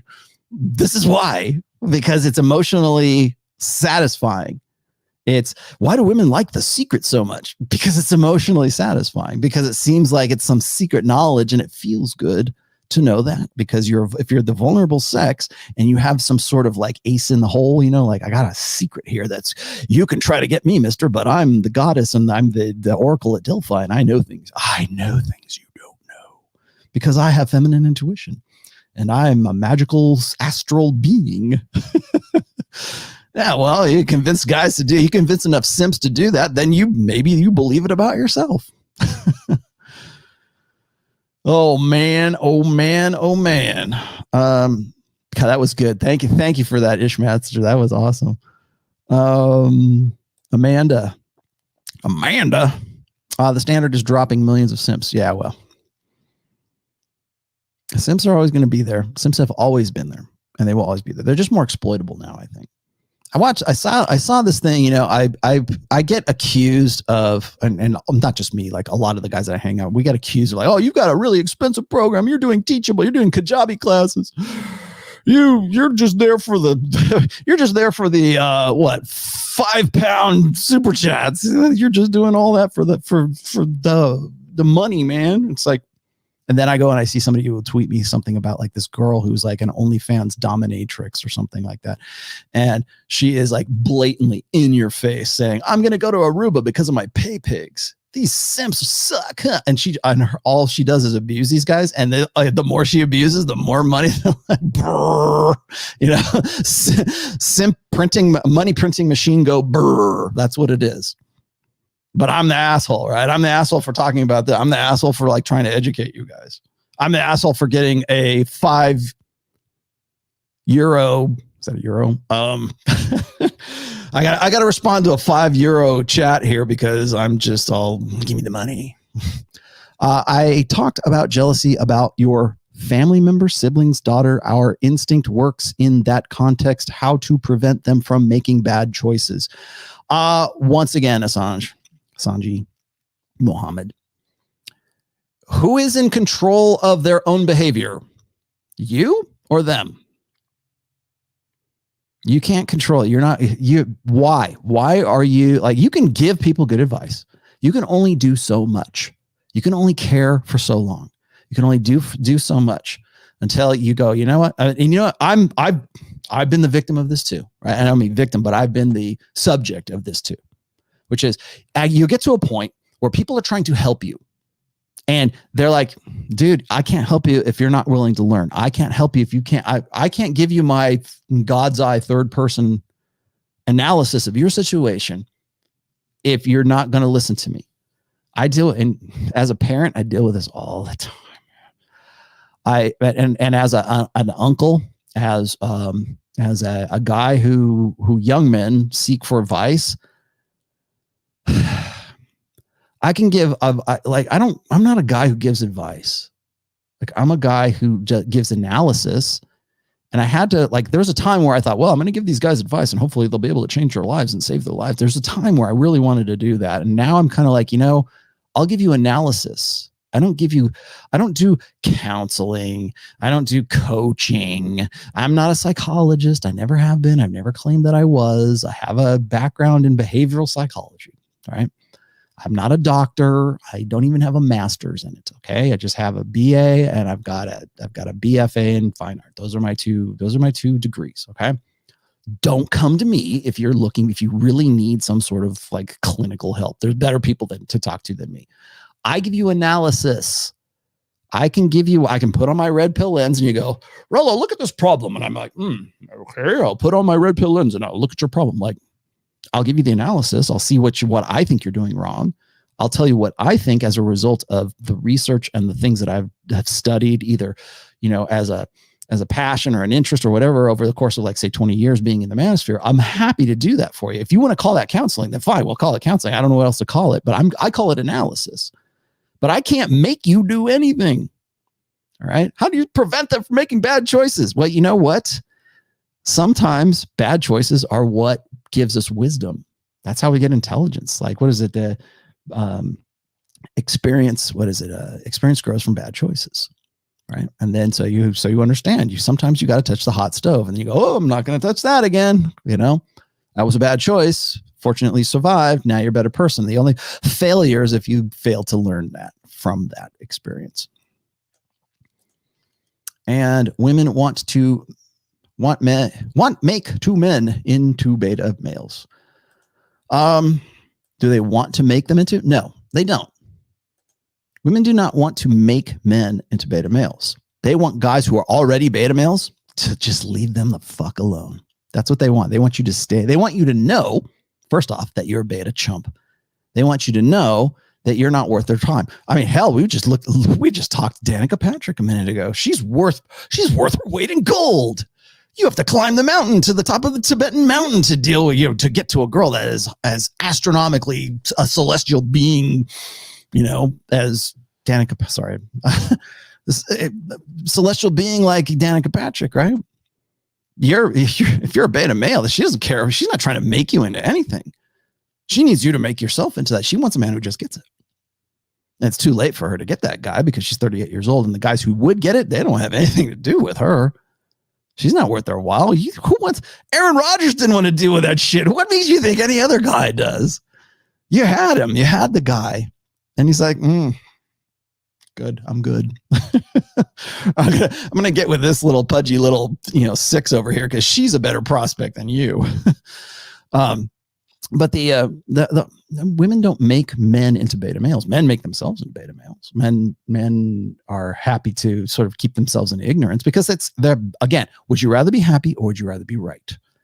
Well, ideally you'd rather be both, right? Okay. Well, if you can only choose one or the other, what are you going to choose? Right. I would argue this. Like, I had this guy who was saying, I'm despondent because I know red pill stuff. Okay. Well, now that you know the truth, how are you going to use that truth to make your life better? What do you want? Do you want a girl like Danica Patrick?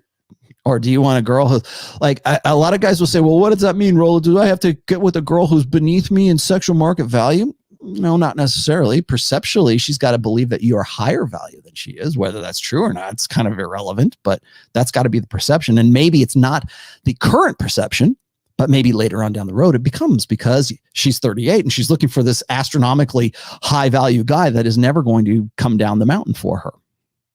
Same thing with Nikki, right? Got to go do the work and go to therapy. What? For what? Why do I have to do that? I got 22-year-old girls that want to polish my knob. Why would I got to go to therapy for you?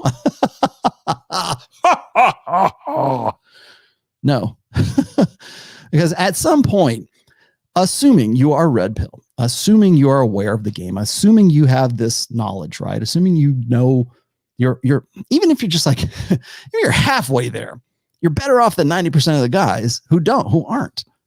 Because they're just going to wallow in whatever makes them happy, right? Which is usually porn and liquor and what, God knows I know it, liquor,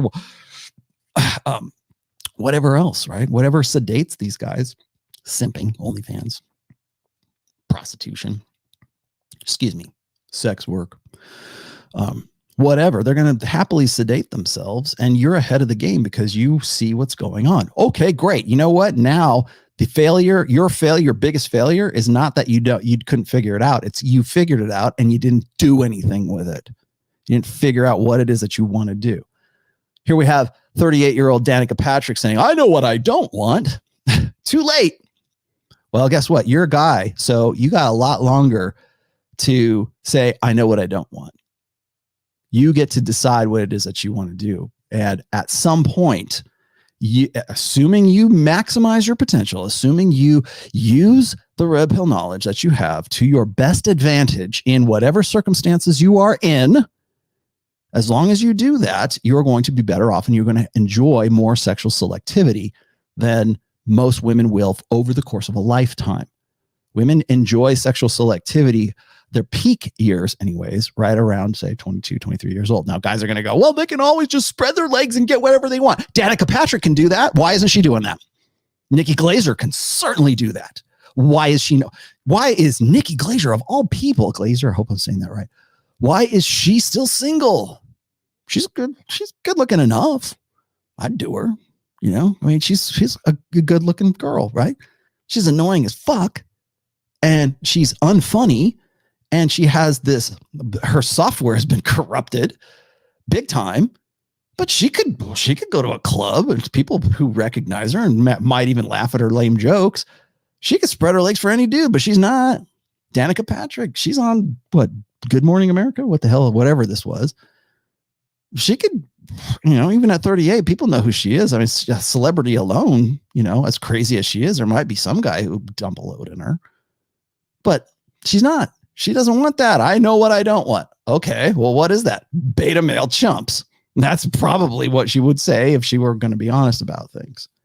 She could do that, but she's not. Yeah, women can enjoy a longer sort of sexual market value if they were actually wise enough to understand that. They could prolong that a whole lot more. I've seen Fitness America pageant girls who are 34 years old that would blow your mind how hot they were.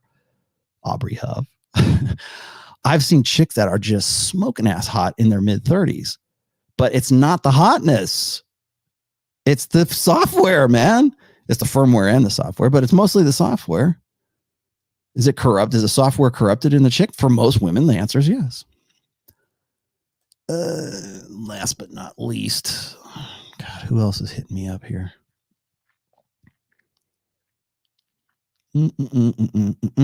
Excuse me, guys. One more. Sir, Mr. Jason, one of my favorite commenters. What's going on, brother? Quick question: Is men at fault for pedestalizing women? Is that why we have this problem? If you would have asked me this question back in like 2010, I would have said yes, absolutely. In fact, I've done shows about how to stop worshiping women. I think I did this with Rule Zero, actually, the full panel show. Like men need to stop worshiping women. And it's still true. I think that really today, though, a lot of guys are becoming, at least in some way, more red pill aware, whether they call it that or they don't. A lot of guys will tell you that, oh, man, I don't worship women. Screw that. Go your own way. Go your own way. Black pill, Spurg pill, incel, blah, whatever. They'll be happy to wave whatever flag that they think, makes them too cool to go out with a girl or to talk to a girl or I would never do that because I don't want to go to jail because me too, right? I think more guys they understand the game that they're in. They just don't know how to play it any better. So when you ask me, like, is it because of the pedestalization of women? It is, but it is from pedestalization of women in the past. That's how you get a gynocentric social order. Enough guys over the course of like 4 generations have pedestalized women enough to the point where you get someone like Danica Patrick, where you get Nikki Glaser, and we're going to see here Candice Owens in just a second. But that's how you get that level of hubris. It's a generational thing. It's guys pedestalizing and pandering and making good livings off of it too, right? I mean, Disney and Pixar and the training of generation after generation to prioritize the feminine imperative above all else, or to make the female experience of life the preeminent one. To do that, takes cooperation. And you have to teach the generation, the one generation, then the next one, and then the next one. And hopefully by the time you get to generation Z or the fourth generation, they're more, they take it for granted more than the millennials or Gen X or the boomers. All right. So I think it's a generational thing. I think less guys are actually pedestalizing women. More guys are simping because we've made it easy. It's convenient to simp. It's convenient to go, oh, please give me some kind of attention. Look at answer my chat, answer my email, make me feel important because I'm in this desert of attention and love and intimacy that any little any cracker like in the desert is going to fill me up, right? Give me a plea. When you're a starving guy, you think about food. When you got to take a piss, when you have to take a dump, right? We really, really bad. All you can think about is like, where's the next bathroom? We got to stop the car. I got to go, right? That's all you can think about. When you never get laid, that's all you think about. That's all. And it seems like you put yourself into such a state of deficiency or such a state of debt when it comes to sex. You think that it's magical. You think that it's like some of cosmic importance. Like, you're having meaningless sex. Well, the guys who tell you that are guys who aren't getting laid. Because if you were getting laid, you would understand how ludicrous and stupid that sounds. Oh, you need to have sex. Sex is better when you have an emotional connection. Yeah. Meanwhile, they're jerking off to Pornhub. It's ludicrous. But when you don't understand it, when you're not experiencing it every day, like I have sex with my wife twice a week, maybe 3 times, twice a week, and maybe a blowjob, right? And so when guys go, oh, Rollo, I can't get laid. Oh, what do I do? I'm an incel. Oh, and I'll say, well, why don't you come out to Nevada and I'll get you laid, right? I will teach you brothel game. Fly into Reno. Seriously, fly into Reno. Bring $500. I'll drive you to Mound House and I will get you laid, and you will no longer be an incel. We will solve your virginity problem. No problem. And you get to choose the chick you want. Just give me $500. I'll keep probably like 100, maybe 150 finder's fee. And then you can, $300, man, you can almost get like a threesome for that or something. You can get some pretty good sex, right? I mean, whatever. all the girls at the bunny ranch are like watching me right now. They're going, what the hell is you saying? But seriously, when you're in a state of deficit, and that's all you think about, it's like this mystical mystery of the universe. And when you're young and you're a guy who is like between the ages of 18 and 24, and you're in that demographic of guys who are completely sexless, who are virgins, who are incels, statistically speaking, from year 2008 to 2018, it might seem like some big, to me, 53 years old, I've been getting laid regularly since I was 17 years old, semi-regular, now regular, since I was 17 years old. I figured it out back then. And I wanted to get laid. I love sex. I will, I know why, like people were watching some of my clips on Fresh and Fit, because I was actually wearing this shirt, and like, wow, Rollo's been working out. I've always been working out. I'm always at the gym. I'm not like, I don't have a fitness channel. I'm not Drew Bay. I'm not John Fitch, but I do go and I work out and I exercise. I run with my dogs like almost twice a day. People tell you not to run. I don't know. I run a lot. Maybe and I enjoy it probably more because I have greyhounds. But anyways, I'm in fairly decent shape for 53 years old. Certainly more so than I would say a good 90% of the American population. I am not overweight. Neither am I morbidly obese.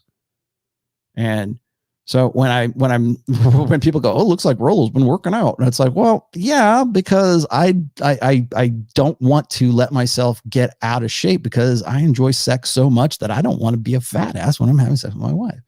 Neither do I want my wife to be that way. And my wife is actually almost underweight right now. So yeah, I mean, if it's a mystery to you, then, maybe it's time to reassess why it's a mystery to you. Sorry, that's not what you asked, Sir Jason, but I went with it. My bad. You sly dog. You got me monologuing. I want that. Somebody give me that one. Give me that sound clip from The Incredibles. You sly dog. Got me monologuing. Amanda, thank you. Amanda, Giga Karen. Is that Giga Karen? I don't think that's Giga Karen. All right, I'm going to back up just a little bit here and see if I can whip through these real quick. When 35 plus women message me on Bumble, I ignore them. Of course you do. Because you watch the show. Love your work. Check out Clan of the K-Bear. Yes. Clan of the K-Bear. What was it? Quest for Fire. That was a movie that was made about that. Yeah. I've not read Clan of the K-Bear, but I did see Quest for Fire. I think that's the one that had Bo Derek was in it a long time ago. Yeah. Good book though. Good story. I will say that. All right, good enough. Let's get on to the last clip. Then increasingly, you're telling women to be the opposite of what I think men want, right? The opposite. Maybe. Okay, hold on one second, but I gotta give you a little build up here. This is on a show called The Roommates. Candice Owens, I don't know how old this clip is. I think this is after she just had a baby. Okay, so I think this is afterwards. I think she also has her own primetime show now. She's showing up a lot more on Fox News, probably Newsmax and some other stuff, and they love her, right? I mean, by the way, let's get here's some real background. She used to call herself Red Pill Black back in the day, before she was Candice Owens, before she was cool, before people started taking her at least somewhat seriously. She used to be called Red Pill Black. Now she doesn't call herself Red Pill anything anymore. But what she's going to give you here is sort of the TradCon PragerU version of exactly really what Danica and Candice Owens have been talking about, or excuse me, Danica and Nikki Glaser have been talking about. Maybe in the instant when men are not thinking with their big heads and they're saying, oh, whoa, she's out naked. Great. I'm going to go for it. Yeah. That might be what a man wants, but long. Okay. Thinking with your little head, thinking with your big head, same language. There we go. Just want to point that out. Term, that's not what a man wants. A man doesn't want a girl that's just going to be naked all the time and put herself out there available for every man to see. Yeah, except for at least close to 70% of Christian guys are addicted to pornography. And online porn is ubiquitous, free streaming. So yeah, men can separate sexuality. They can separate the sex act from an emotional investment. I'm not saying men don't have an emotional investment in their women, in their main, I guess. But that, and I was just, somebody was talking about this recently. I forget which podcast it was on. They were saying, it's a double standard, right? Guys can be man horse, right? Guys can bang lots of women and they're superheroes, and women who do are, sluts because they have sex with a lot of guys. Yeah, I've talked about why that is, but in that conversation is mentioned, men can separate, but they don't really say this by name, but what men can do is separate the sex act from an emotional investment. That's why pornography is a big deal. That's why I keep saying men and women are different. Men look at sex and their mating strategy is unlimited access to unlimited sexuality. It's nice and it sounds moralistic and it sounds like, it sounds very high-minded to think, well, guys aren't all like that. They don't just all want naked women. They're just not all interested in OnlyFans. Except they are. Statistically speaking, she's wrong about most of this beginning part right here. That I don't have to be a man to know that that's not what men want. Yeah. So then you say men suck. And I ask this question all the time. You complain about men, but are you being the type of a woman that a man would want? Right? Yo, what's up, guys? Before we get started. Okay, I'm gonna push past this little bit right here because he gives the intro. Tell me what makes you feel better, and that is the truth when it comes to young women. Because I dedicated my first episode to young women and really talking to them about these are the options that are being presented to you. Less. Take off more clothes. Do the most to get attention. Right? If you think that that's freedom, the idea that you have to wear less, and the idea that you have to get naked to be heard, you really think that's a form of freedom? Because that's not. Okay. The reason why women get naked is because on an instinctive level, women understand that their only real agency in this life is their sexuality. The only real pattern by agency, I'm using, by the way, the language of feminism here, because they are all very strongly say, well, women's agency in this. Okay, well, when women want men or anyone else for that, usually men, want men to pay attention to them, they take their clothes off. That's the first thing women do. They did that in the riots last year. You got that one girl prancing around buck naked in front of the police lines in Portland or wherever, Minnesota, wherever the hell it was, at whatever Antifa protest there was. Take your clothes off. That will be your form of protest. If you've read this book, I also talk about, where is it there? You read this book. I also talk about how I forget the guy, Josephine Witt, I think is what her name was. She was the feminine protester who in, I believe, 2014, jumped up at Christmas Mass at the cathedral in Germany. I can't remember the name of the cathedral, but she rips off her clothes and she says, "I am God," across her boobs, right? That's how women instinctively understand that their only real agency in this life is their sexuality. That's how they get men to pay attention. That's how they get men to pay. That's how they get men to do things for them. Show up naked and bring beer, right? You want to know why seduction right now is a man's job, is a man's is a man's hobby or a man's interest right now? It's because women don't have to do it. We live in a gynocentric social order. Everything favors women's agency in so many different ways, yet instinctively, biologically, psychologically, mental firmware wise, whip off your clothes and men will pay attention. You could see this daily. I bet I could go on Twitter right now and find you an example of this. Or some woman took off her clothes, or she does free the nipple, right?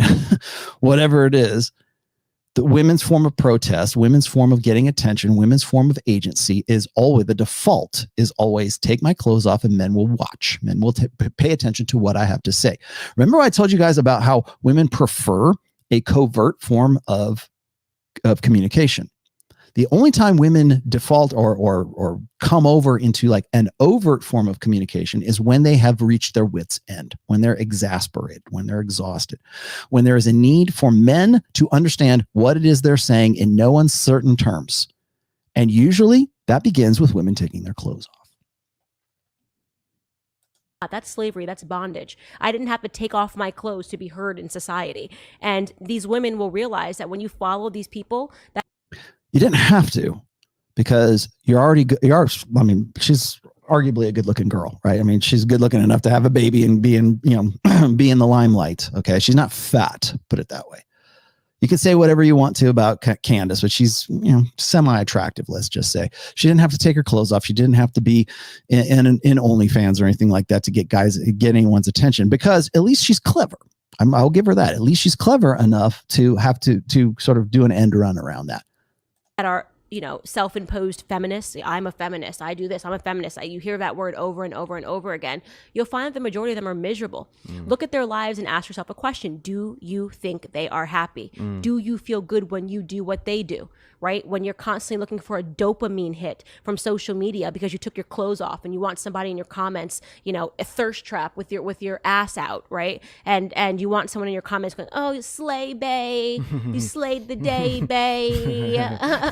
Hashtag Tuesdays, am I right? Yeah. And you do the stuff for attention, and you're devaluing yourself, and at the end of the day you don't actually feel good, and it's not going to bring you happiness, right?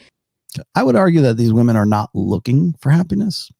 I would argue that women on OnlyFans, women who have prioritized their sexual agency above all else, they're looking for some sort of validation for sure. That's part of it. But we've monetized it. We made it too easy for women to make a living off of it.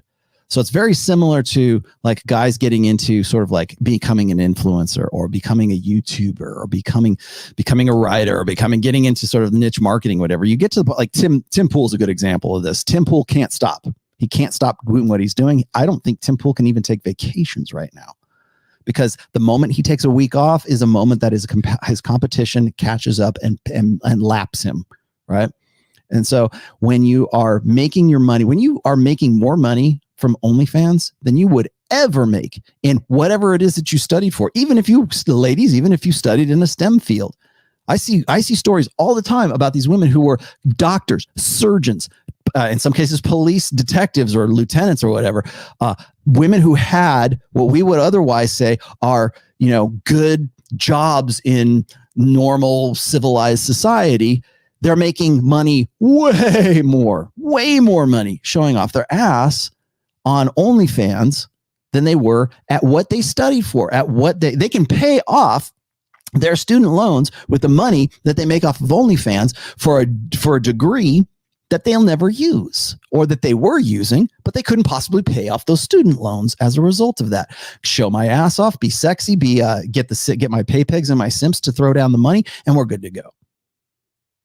How are you going to hold a woman accountable for, again, first of all, what are we holding her accountable for? But second of all, how are you going to hold her accountable for any of her beliefs when we reinforce that with a lot of money.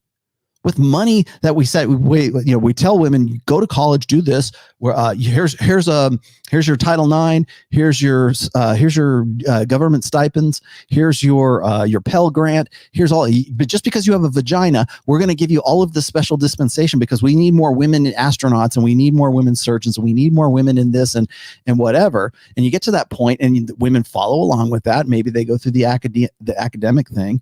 And then they get to a point where they've graduated, they get into that particular job and they realize the pay sucks. And it sucks compared to the fact that there's girls online on OnlyFans that are making money hand over fist. They see that, they do it too. And now all of that stuff that they were doing before that was supposed to pay for all of their education, that the plan that they were supposed to follow, now we can pay for it with OnlyFans. So yeah, maybe it's not going to lead you to happiness. Maybe you're not going to feel, rewarded or, healed, right? Maybe that's not going to happen for you because you're showing your ass off on OnlyFans, but you are paying the bills.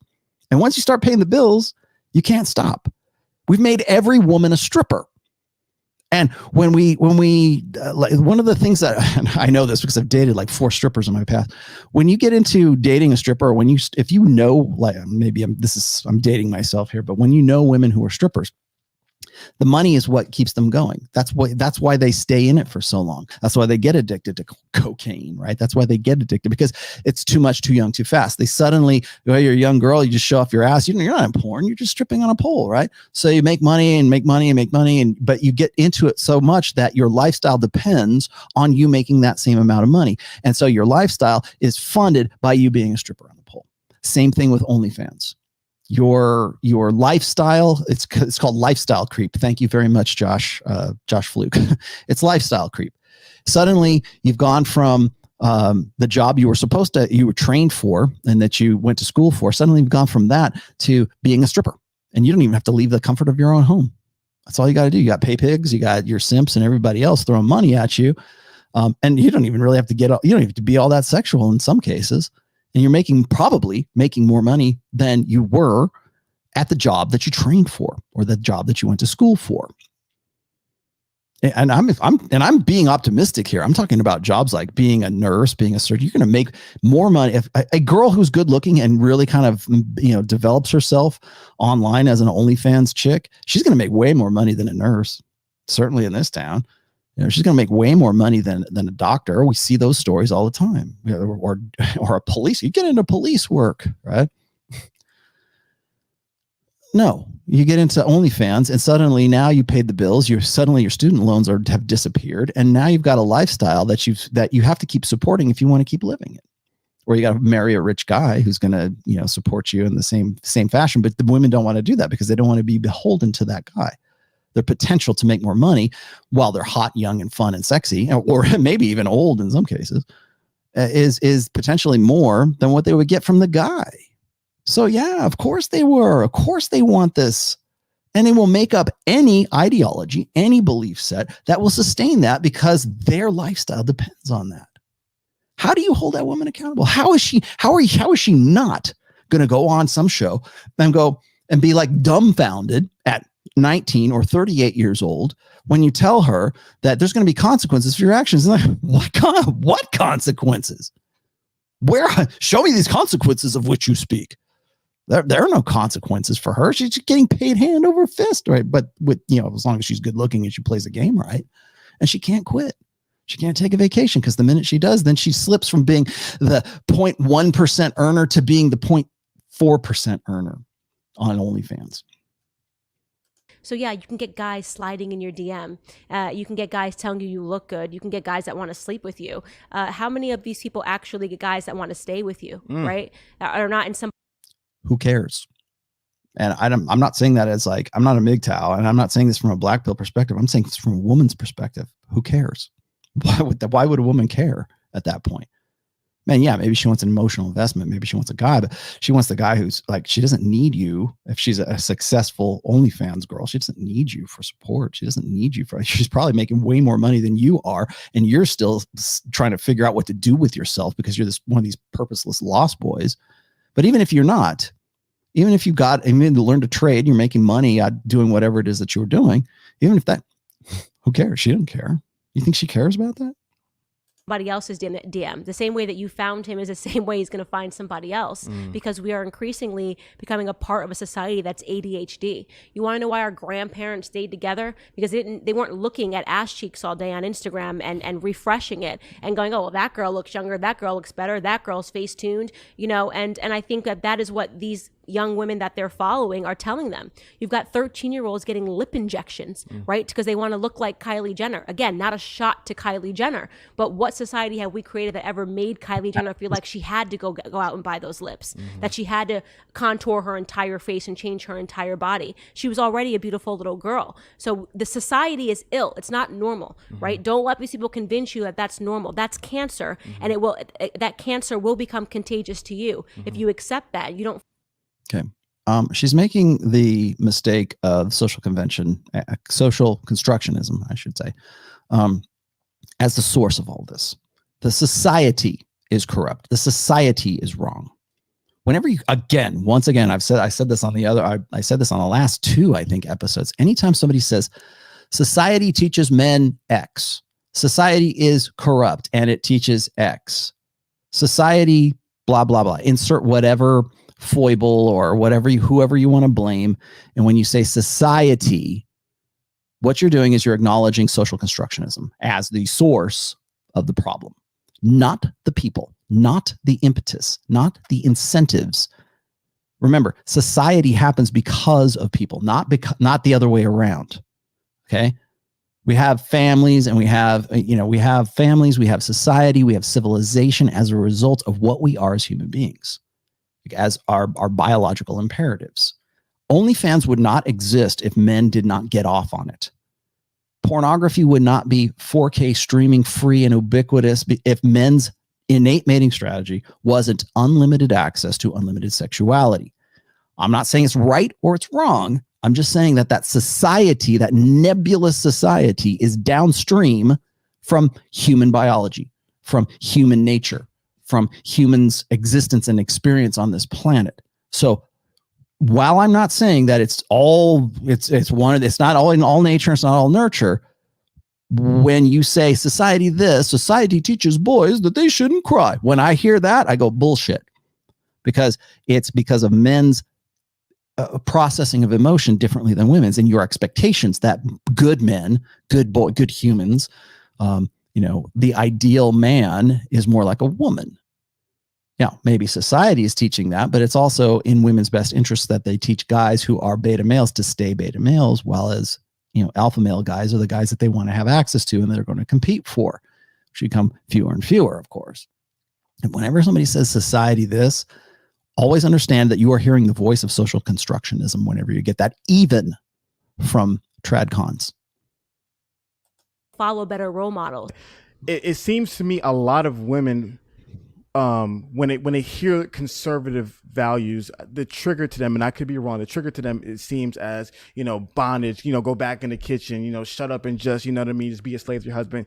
Why do you feel like there's so much of when they're hearing about some of the things that you say, like what makes you happy is making your husband a sandwich, some people like that sounds crazy, right? So why do you think there's such a disgust, such a rejection of that kind of idea of that kind of woman in regards to modern society?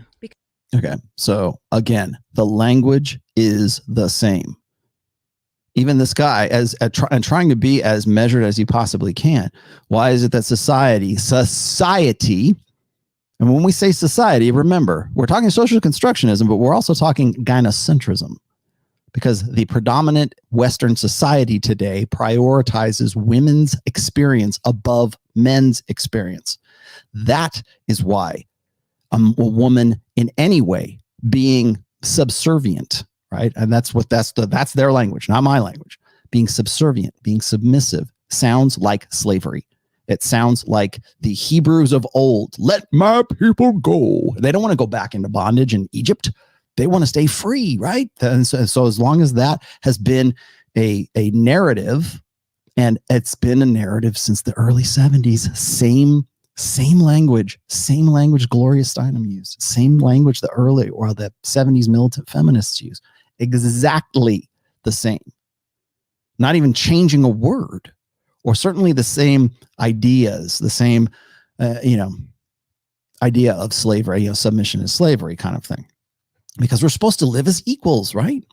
Hell, even TradCons will say the same thing. Oh, we want an equal partnership. Well, I'll allow him to be the head of the household. Well, that implies that you have authority. Sorry. End of discussion. So when we listen to stuff like this, he answers his own question, actually.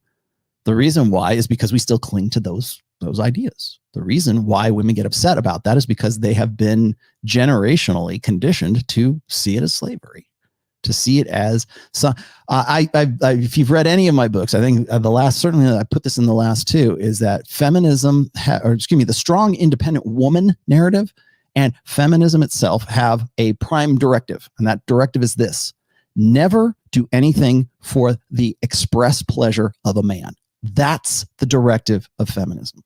Because the minute you do that, you're not a strong, independent woman anymore. She's about to say something very similar to that. But once a woman finds a guy that she really wants to please, she ceases to become strong and independent. She becomes a slave to him, whether that's by design or that's by her own volition, whether that's by her, lust for that guy, whether that's by love, whatever. It makes no difference, because the effect is always the same.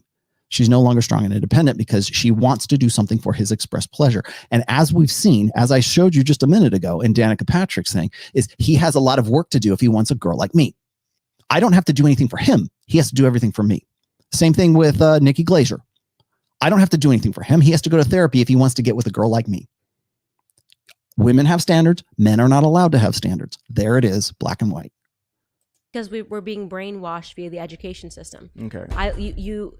You learn feminism in school, right? You learn feminism. I had to actively learn it. And for clarification, how do you define feminism? I can tell you how they define it and what it actually is, right? Go So ahead. feminism in school, when you learn it, is you're just fighting against the patriarchy, and you're supposed to see the patriarchy everywhere. It's the same way that critical race theory and race is being taught. The idea is they're not actually teaching you anything but how to hate white people when you're learning about race in school. And when you are learning about feminism, they're not actually teaching you anything other than how to hate men and to see the patriarchy and men putting you down everywhere, right? So when you have that form of psychological conditioning taking place in the school system, you're producing women that see the patriarchy everywhere. It becomes like a paranoia, right? Oh my God, if asked me to make a sandwich, oh my God, can I make a sandwich for him? Then And I don't disagree with that. I do understand what she's saying when it comes to teaching feminism. I would argue this: they do not teach feminism in academia. They teach the hate of patriarchy in academia. And the reason I say that is because if you were born since 1965, you're a feminist. Me, you, everyone, anybody who has been born after the sexual revolution has had feminist ideology, feminist belief sets become part of their interpretation of the world. Whether they got that through school or they got that through popular media, whether they got that from Cardi B, who she locks horns with all the time, whether they got that from Beyonce, whether they got that from music or movies or stories or watching, Rapunzel, right? Or Mulan, right? Whatever the movie, watching a Marvel movie, right? Well, we keep constantly. Did you watch Ms. Marvel, right? Captain Marvel. Did you watch Captain Marvel? Yeah, congratulations. If it resonated with you, it's probably, or even if you hated it, even if you thought it was just drivel, it was just feminist drivel. The only reason you hated it is because you know what the feminist line is. I'm not saying you agree with it, but it's showing you. I think anyways, it shows you, it's an example of, if you say, oh, I hated that because it's so woke and so, girl power and she's a Mary Sue. The only reason you're saying that is because somewhere along the line, you had to make the connection between what the feminist ideology has sort of inculcated into your brain or embedded into your psyche, and the parts of it that you've rejected and the parts of it that you still kind of use to sort of view the world. Just like there's a red pill lens, there's a feminist lens, and we don't even realize that we have it. She's got it too. It's like she's about to talk about like first wave feminism and third wave feminism, and she tries to qualify things because she still wants feminism to be good. Whenever somebody says that, oh, the first wave feminism was great, we got the right to vote. No, it's the same damn thing. I'll let her continue here, but it's not just academia. It's your feminist education, your gynocentric education begins way before you get to college, ladies.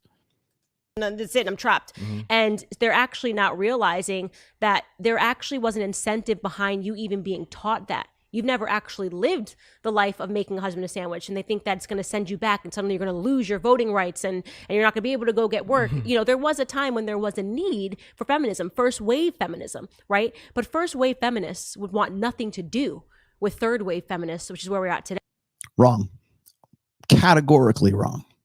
And if you know anything about early feminism, if you know anything about the suffragette movement, if you know anything about the the Seneca Falls Convention in 1847, if you know anything about the feminist movement in the UK, if you know anything about how feminists, they weren't even called feminists, they were the suffragettes, because it was really feminism, but it was couched in this idea that it's all about votes and we need representation and blah, blah, blah, blah. And women are treated like cattle and we can't own property, and which is also bullshit. When you look at church bombings, when you look at assassination plots, when you look at the endemic racism that used to be part of the suffragette movement from back in the day, like 1848, 1849, somewhere around there, the feminist movement of that time were considered terrorists. A lot of them were, until they kind of got more normalized until they got into 1920. And then in August of 1920, it took a beta male to break the deadlock on whether or not to ratify the 19th Amendment. It wasn't a woman that did this. It was a guy whose mother said, vote for votes, right? Vote for the suffragettes. Be a good boy. I can show you the letter too. You can go look this up. Go look at the ratification of the 19th Amendment from 1920. And there's a really they love the story, right? It was a freshman, I want to say it was a congressman, maybe a senator, congressman from Tennessee, who was the last deciding vote. I think it was a senator to decide whether or not women were going to get. It was deadlocked, and he was the last vote. And his mother, the morning of the vote, put a little note in his pocket, said, vote for this. And he was on the fence. He wasn't going to vote for it.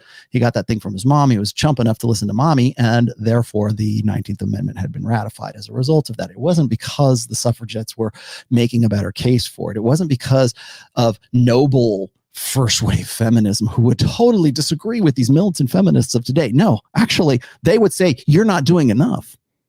The first wave feminists, the first wave suffragettes from the 1800s into the early 1900s, you need to bomb more churches. You need to be more. You need to go and be more violent. You need to go and raise more hell. It's not that we have this idea that the suffragettes of the 1920s were in some way more noble and in their cause, and we're just fighting for rights. And no, they're fighting for female supremacy. For female, it is sexual supremacism is what feminism is, and it has been for a long time. There's no such thing as first wave, second wave, third wave, fourth wave, whatever. There's no waves of feminism. It's all the same thing. It's just been interrupted by wars and social unrest and a lot of other things. It's, social conditioning and things that happen in the world, kind of thing that it stymies the movement for a little while. And the one thing that pushed it over the edge, that really made it great, that really pushed it into the limelight and made it a cultural thing, was the sexual revolution as a result of another male invention, which was hormonal birth control. The sexual revolution was directly, what the catalyst for that was hormonal birth control. And that's now here we are where we're at right now. There are no waves of feminism, Candice. It's been the same thing forever and will continue to be so. As a matter of fact, I was reading, I think it was on, what was it? I forget the name of the site, damn it. Somebody sent me a story about how women now control the U.S. economy. Janet Yellen, and then I forget who else is part of this, but women have been elected or appointed to looking over the Fed right now. And I think it is, what is it? Something like 24 of the 44 nations are run, the economies are run by women right now. And it's only going to get worse. It's only going to get more gynocentrism is going to seep into our political in the countries where it can, put it that way. today, right? Women that think that actually first wave feminists, you could argue, envied men, right? They wanted to be able to go to work. They wanted to have that option to be something outside of the home, right? Now we have that option, and we're being told the exact opposite, which is that if you everything in the home is bad, and that's what you call throwing out the baby with the bathwater.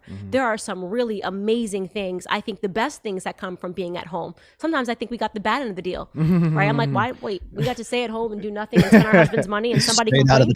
Yeah. That's a joke, guys.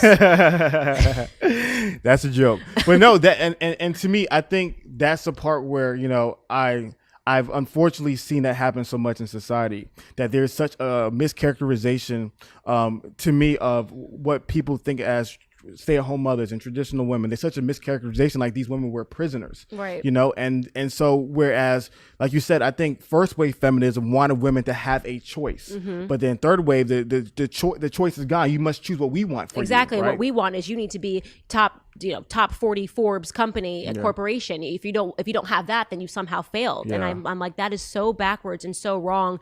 And it also goes against biology. You know, it goes against biology. There's a reason, biological underpinning to everything that we have in the society. People keep trying to outthink biology. It doesn't work that way, right? There's a reason, you know, women can carry children and men can't. So that instantly allows man to have different goals in terms of the workforce than women, because that means we have to make a decision. Do we have children? Or continue working in our career, or try to juggle both. Men don't have that same pressure, and it's not their fault. They didn't design this. You know, men weren't like, well, I have an idea. Let's not be able to carry children. Only let women be able to do that. And so there's the biological reality of that. And increasingly, you see women that go for it in terms of their career because they have the societal pressure, and then it's too late.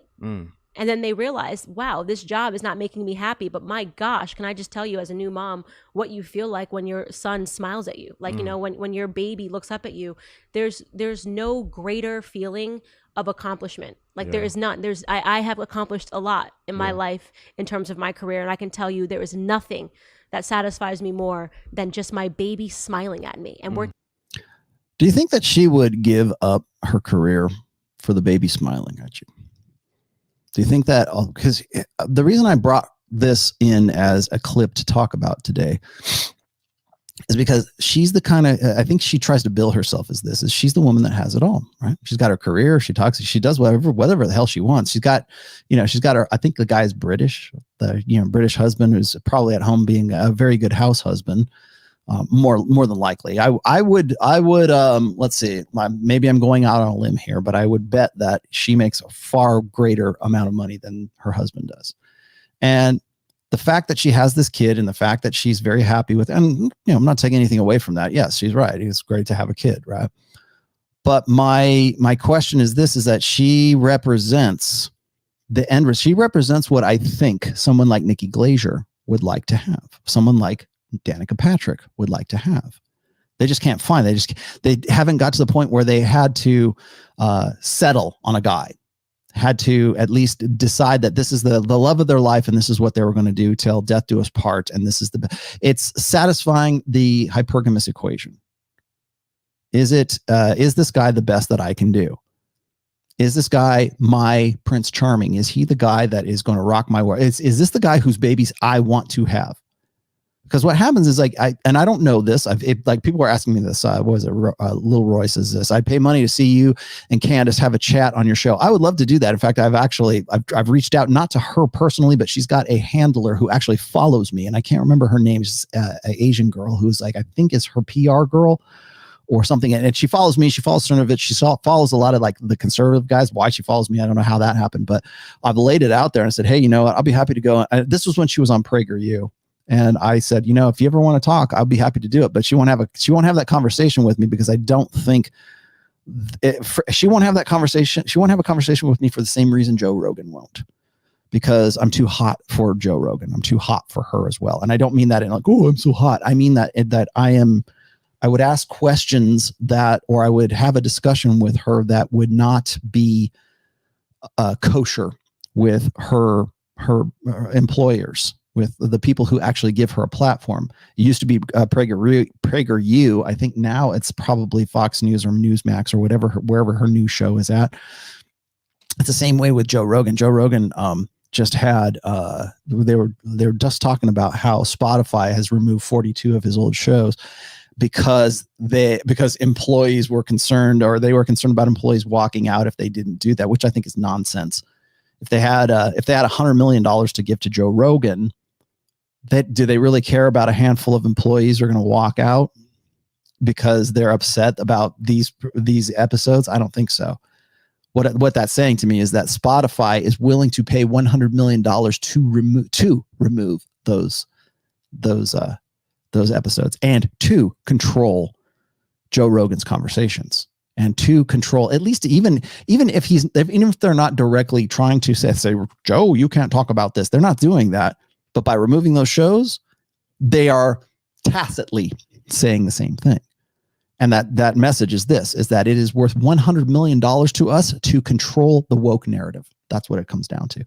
Now, is that going to happen with if I was to go on with Candice? No, I think what it would be is that I would be asking questions. I would be putting her on a spot I would ask her questions for which she probably has either not thought of the answers for, or has no prepared answers that would appease the platforms that she's on. What did you say here? Marcus says, why did Jesus saving the adulterous woman from being stoned become a major Bible story? Is it? I think it's a major Bible story. Was he being a sister's keeper or something else? Well, that all depends on who you ask for an interpretation of that, Marcus. Because if you ask the sort of woke feminist Christian kosher churches right now, they use that, and again, something else I put in my religion book. They use that incidence as sort of a backup, a biblical scriptural backup for feminine empowerment, right? See, Jesus came in and defended the woman who was going to be stoned for adultery, and let's not forget, she did commit adultery. And she deserved to be stoned to death according to Jewish law, right? Or whatever, Pharisee laws, whatever law. She deserved that. That's what it said. Leviticus here, stone the adulterous woman. Okay, here we go. Right? And so Jesus steps in and says, whoever is without sin, you get to throw the first stone, right? I'm actually surprised some guy didn't have his head up his ass enough to actually throw a stone. But if you ask the interpretation of like why was that, is he her keeper? No, because he, at the end of it, he says, go and sin no more, whatever. So there's that aspect of it too.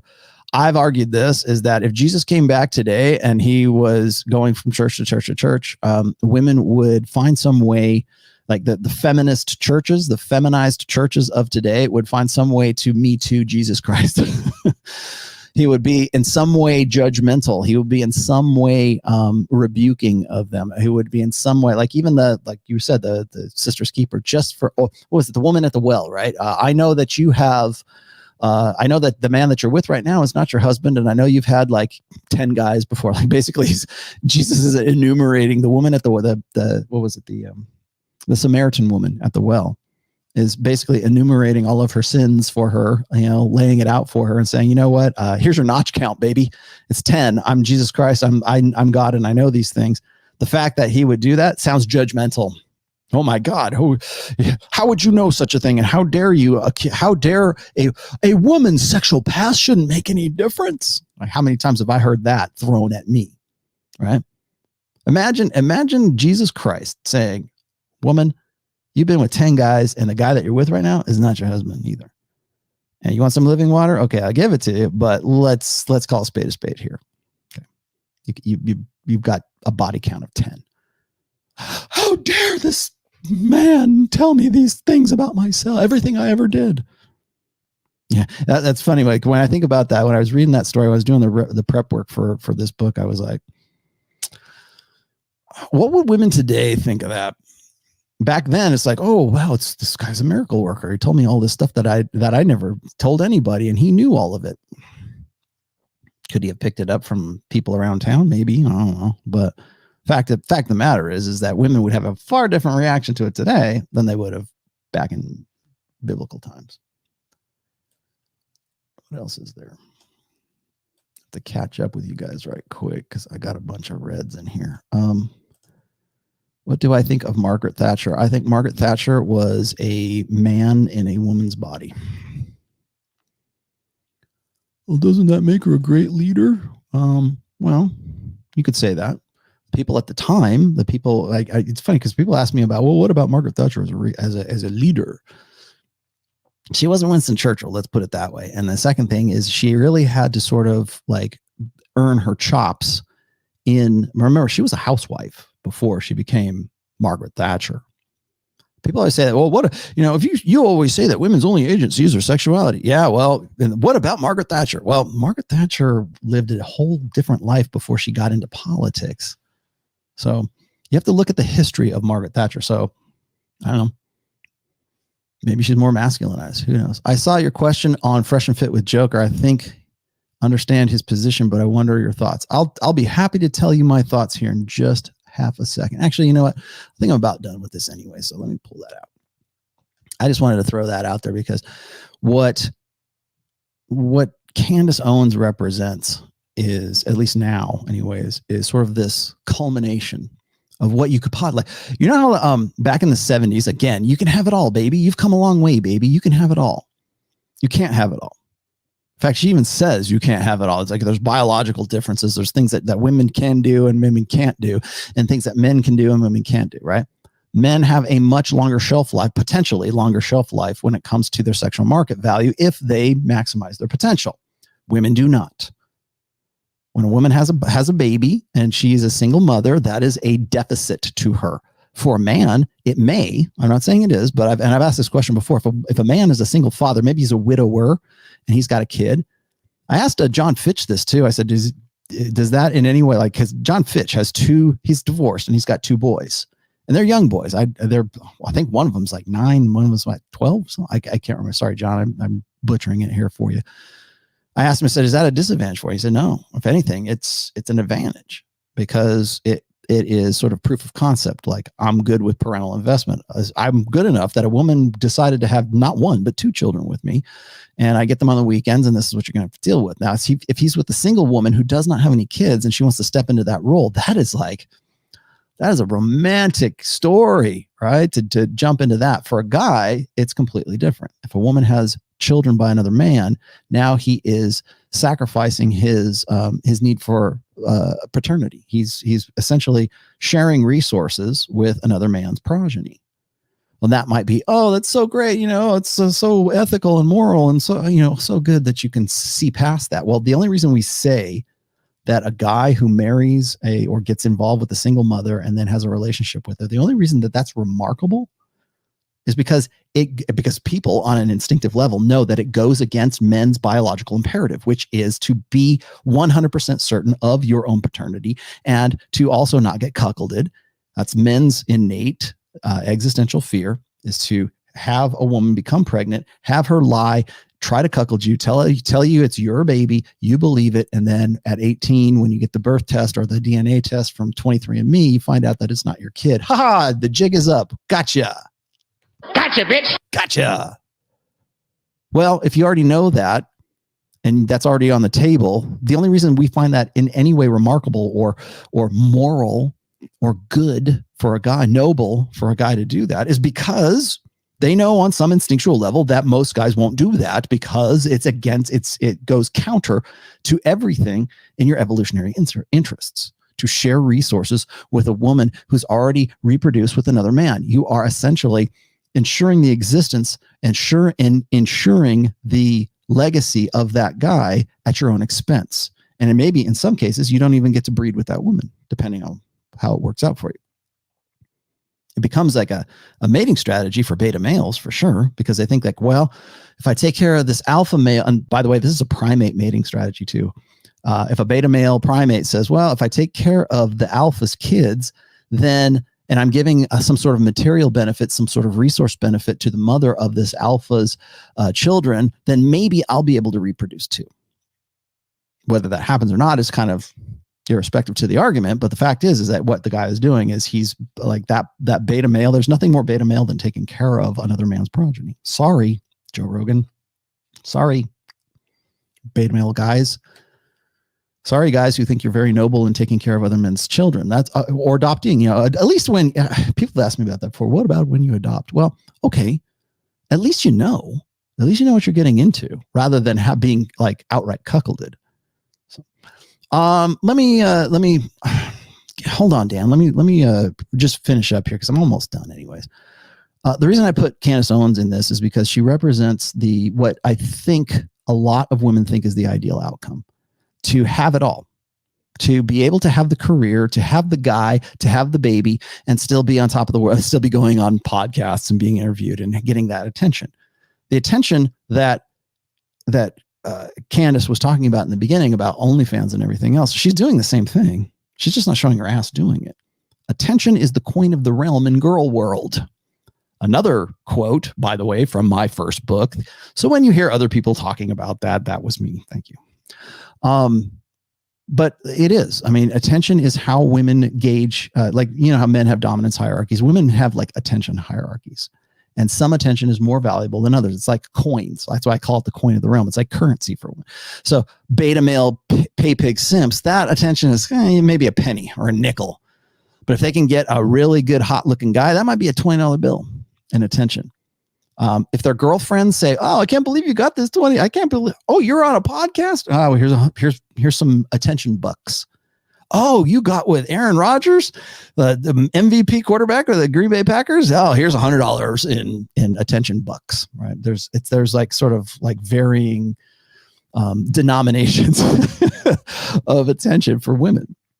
So Candice is really doing the same thing as the women in the OnlyFans, you know, for the same reasons, right? The same attention. The same. I could make the same case. And I'm saying that she ought to do that. I'm not saying that at all, but I think that the reasons for that, or the attraction to that attention, is still part of all that. And then again, like I said, she represents the final outcome, or the best case scenario for women who are delusional, for women who have never been held accountable. And she still hasn't been held accountable. People ask me like, well, I would love to hear the conversation between you and Candice. Well, one of the things I would talk to her about is the difference between authority and responsibility when it comes to men. And that was the last thing I needed to touch upon today, because I'm seeing too many guys. And I'm going to talk about this here in a second when you ask me this question about Joker and the rest of these guys. I don't have anything against Joker, just putting that out there. When it comes to holding men responsible, I talk about this all the time, that responsibility without authority is slavery. Again, I sort of butchered that and lifted that from Turtling Monkey a long time ago, who was actually doing another like breakdown podcast of a PragerU video, not unlike what Candice Owens has been a part of for a while. Okay. Authority versus responsibility. Women, like all of these women, I should say, Nikki, Danica, and Candice, would all probably be on the same page when it comes to male authority, or excuse me, when it comes to male responsibility. So in Nikki's case, men need to be responsible by going to therapy and becoming more emotional, because that's what that responsibility of guys to fix themselves. She even uses those terms, fix themselves, is what's required of her to get her intimacy, to get to be the perfect guy for her. That's your responsibility. And if men would just take responsibility, they would be perfect. Well, what does that responsibility entail? It entails you becoming more like a woman. Danica Patrick, I know what I don't want. Okay, well, what do you want? Well, I want a man who's going to be responsible, who takes responsibility for X, Y, or Z.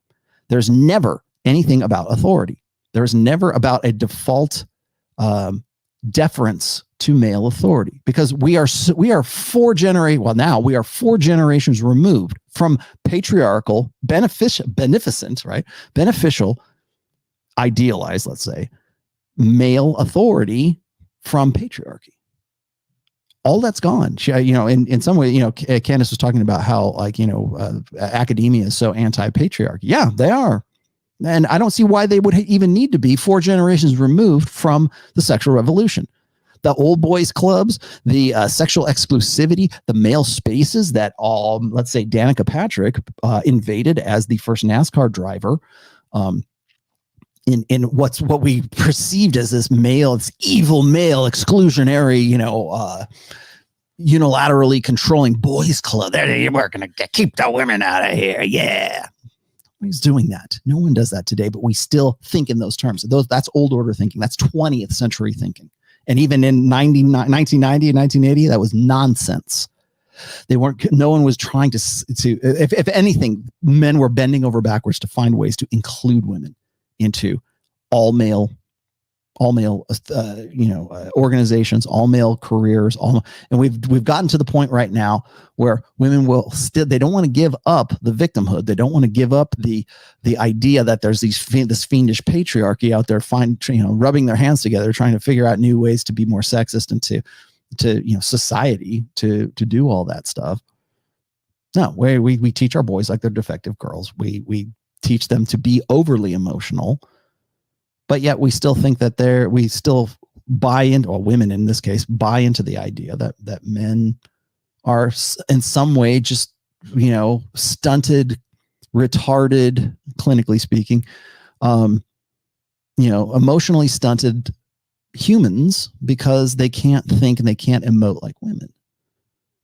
So when you get to Candice Owens here, let's see, I've got to Nikki, I've got to Danica. When you get to Candice Owens, it's all responsibility.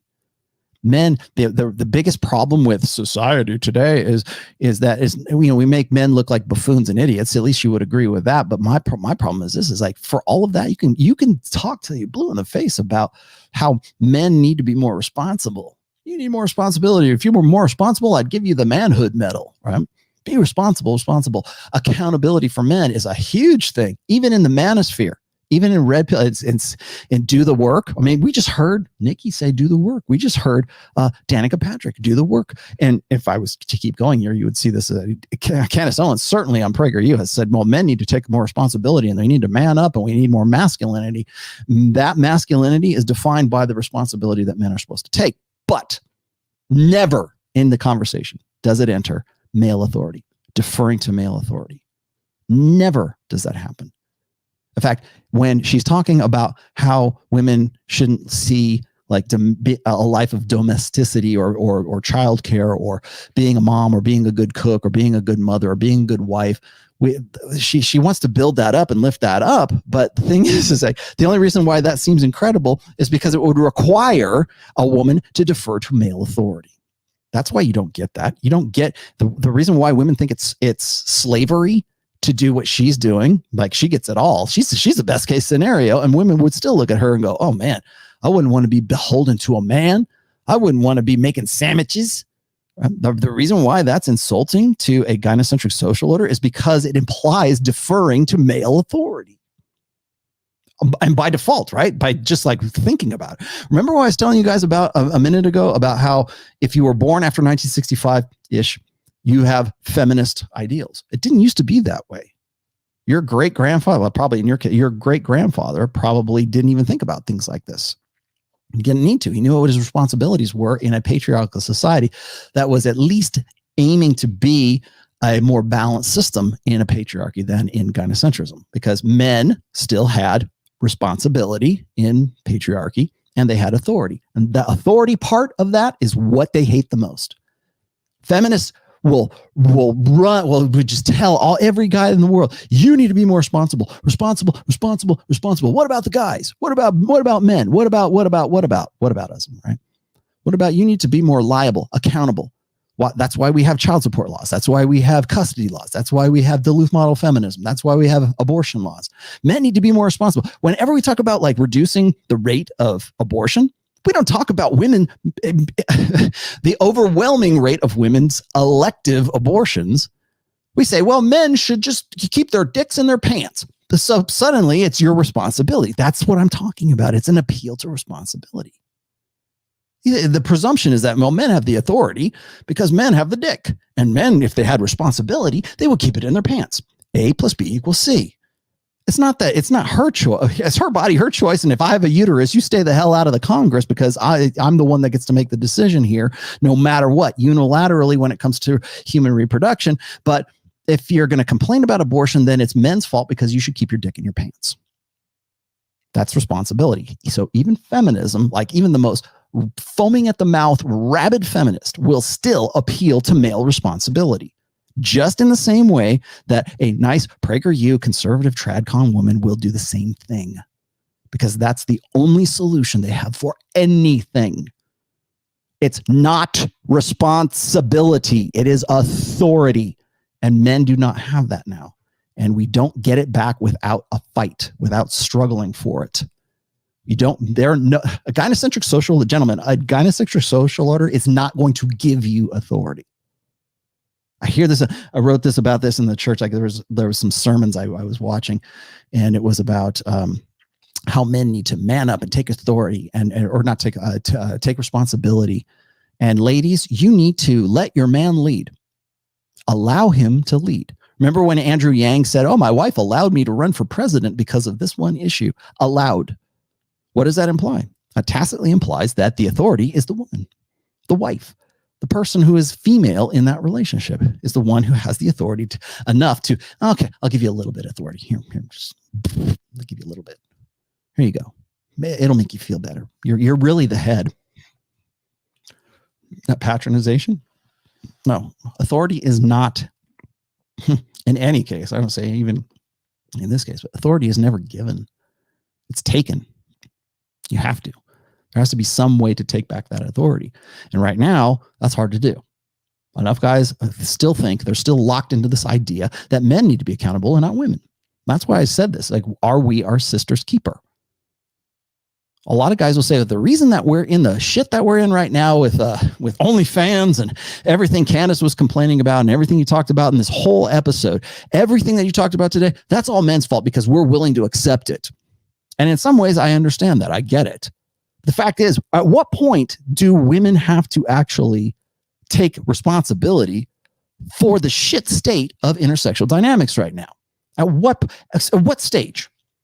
Because what happens is when you say, well, men need to man up and they take more responsibility, and then we would change society and things would be different. No, they wouldn't. You need to take back authority. And you don't get that by just, oh, can I please have some more authority? That doesn't happen. Yeah, and I don't know what the solution is, but I know what it isn't. It's not taking on more responsibility. More guys are taking on more and more responsibility all the time. And they're like, what's the payoff? What's the juice ain't worth the squeeze, right? Well, the juice ain't worth the squeeze to be more responsible. And I'm talking about, I'm not going to quote MGTOWs, but like, it's not worth the responsibility to assume that if there's no payoff, if there's, what's the point? Why get married? Why do any of this stuff? Why bother?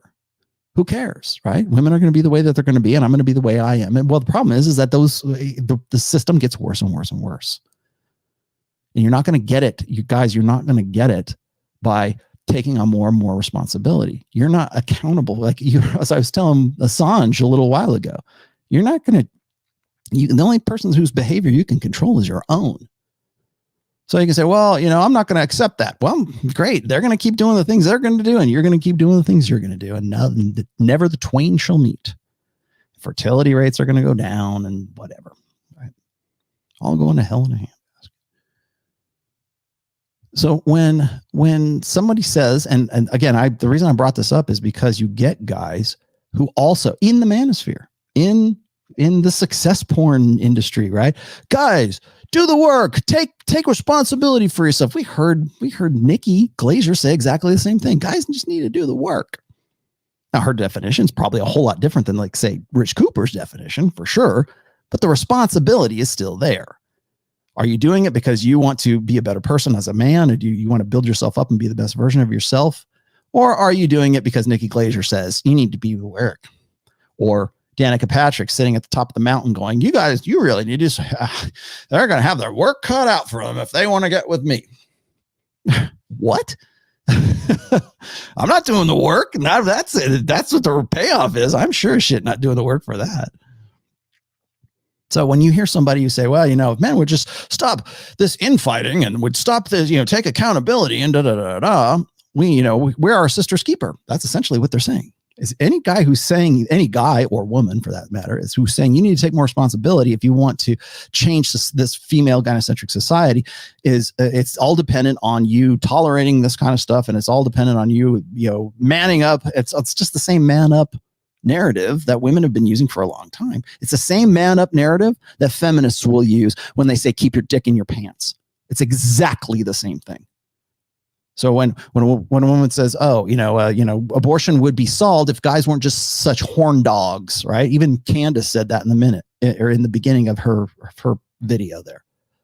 It would be so much better if guys just took responsibility. Women would be better if men were better. No, they wouldn't, because the infrastructure, the OnlyFans is always going to be there. We're going to make, if anything, men are going to make it easier for women to do the same things that they are innately going to do. Even Candice said that. Well, there's biology, and biology pushes us to think. I'm glad she acknowledges that. But her solution is men need to take more responsibility. No, get the fuck out of here.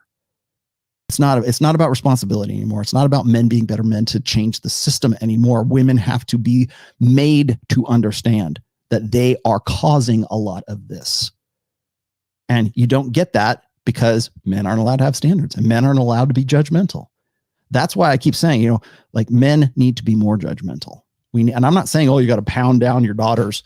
You shouldn't have an OnlyFans. Get out of my house. Honor killings and, Muslim societies or whatever. I'm not saying that.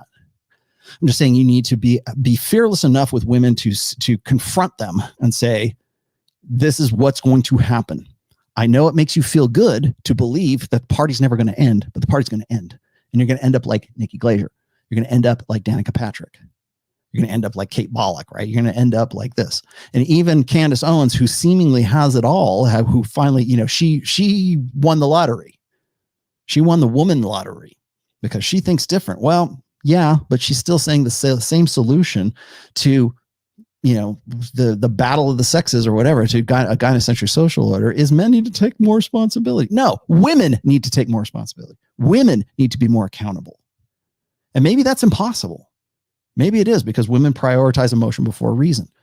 So how do you do? Well, men don't need to take more responsibility. Men need to take more authority. There you go. Dan, Rob, I don't have a problem with Joker per se. I think that, and I said this before, and now that we're at the end of the show, I'll be happy to answer all of your questions. Conk, I see you there too. Don DeMarco, I see you. Don DeMarco. Okay, why not? Here you go. Good heavens. Don DeMarco. There you go. Now, are you happy? Okay. Can a father hold his daughter accountable? Telly, I promise you, I get back to, I'd circle back to you. Yes. How? Go read book 3, which is Positive Masculinity. I have a whole chapter in there about red pill men, red pill parents, red pill men raising daughters. Go read that. That's the best way. I other than like sitting here for another hour. Let's see, Khalil, I got to you, Clan of the Cave Bear. We talked about that. Okay, now last but not least, let's get to Rob here. About 2018, 2019, maybe, I think I talked about how in the manosphere, there are guys, and they're still, a lot of them are still here. Joker, I would call Joker one of them. Again, I'm not hitting back at, I don't have a problem with Joker whatsoever. It's just, I think that a lot of guys got into the manosphere as a niche marketing, business, right? It's the hustle economy. And MGTOW at the time was a good tag. So you get Coach Greg Adams, you get Joker. There's a few others who came in as MGTOWs. And now in 2021, they're not MGTOWs, or at least the way that they talk, they're not MGTOWs.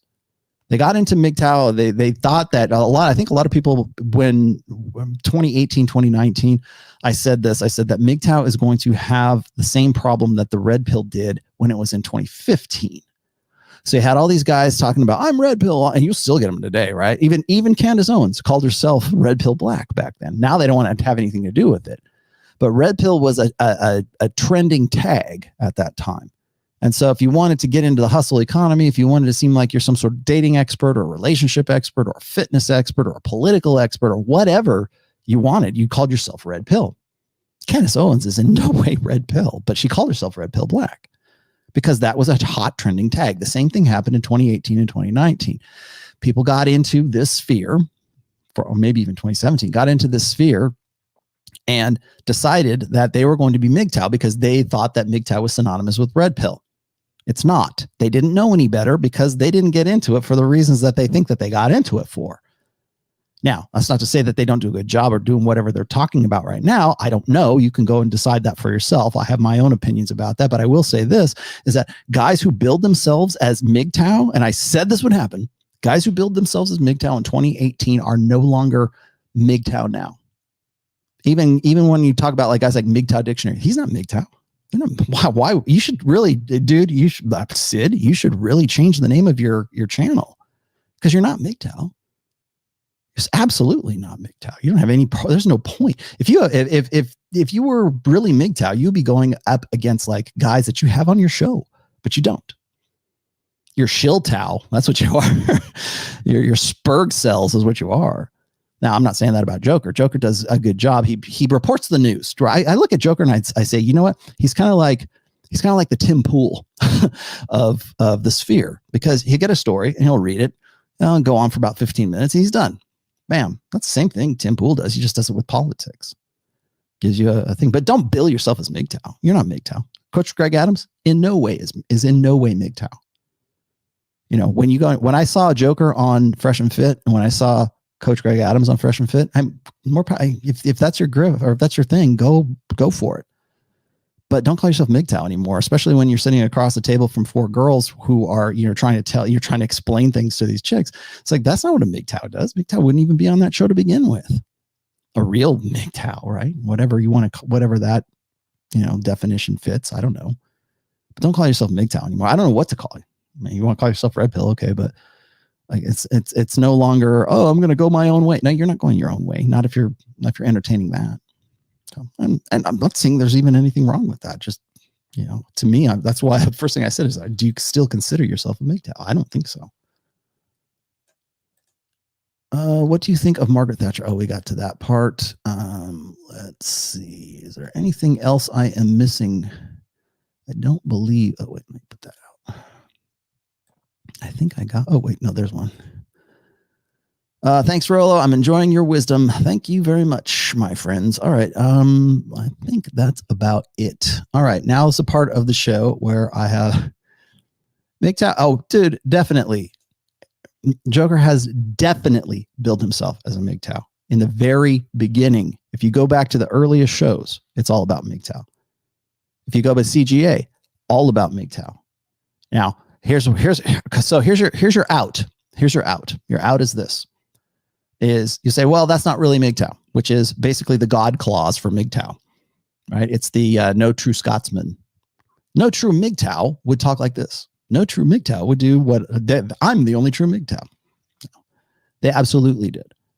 And if they didn't, they had a MGTOW audience, and still to this day do have a MGTOW audience that follows along religiously, who still think that they, I always wondered, like, what happened with the base audience of the guys who would go on and would like see these guys in Miami or whatever.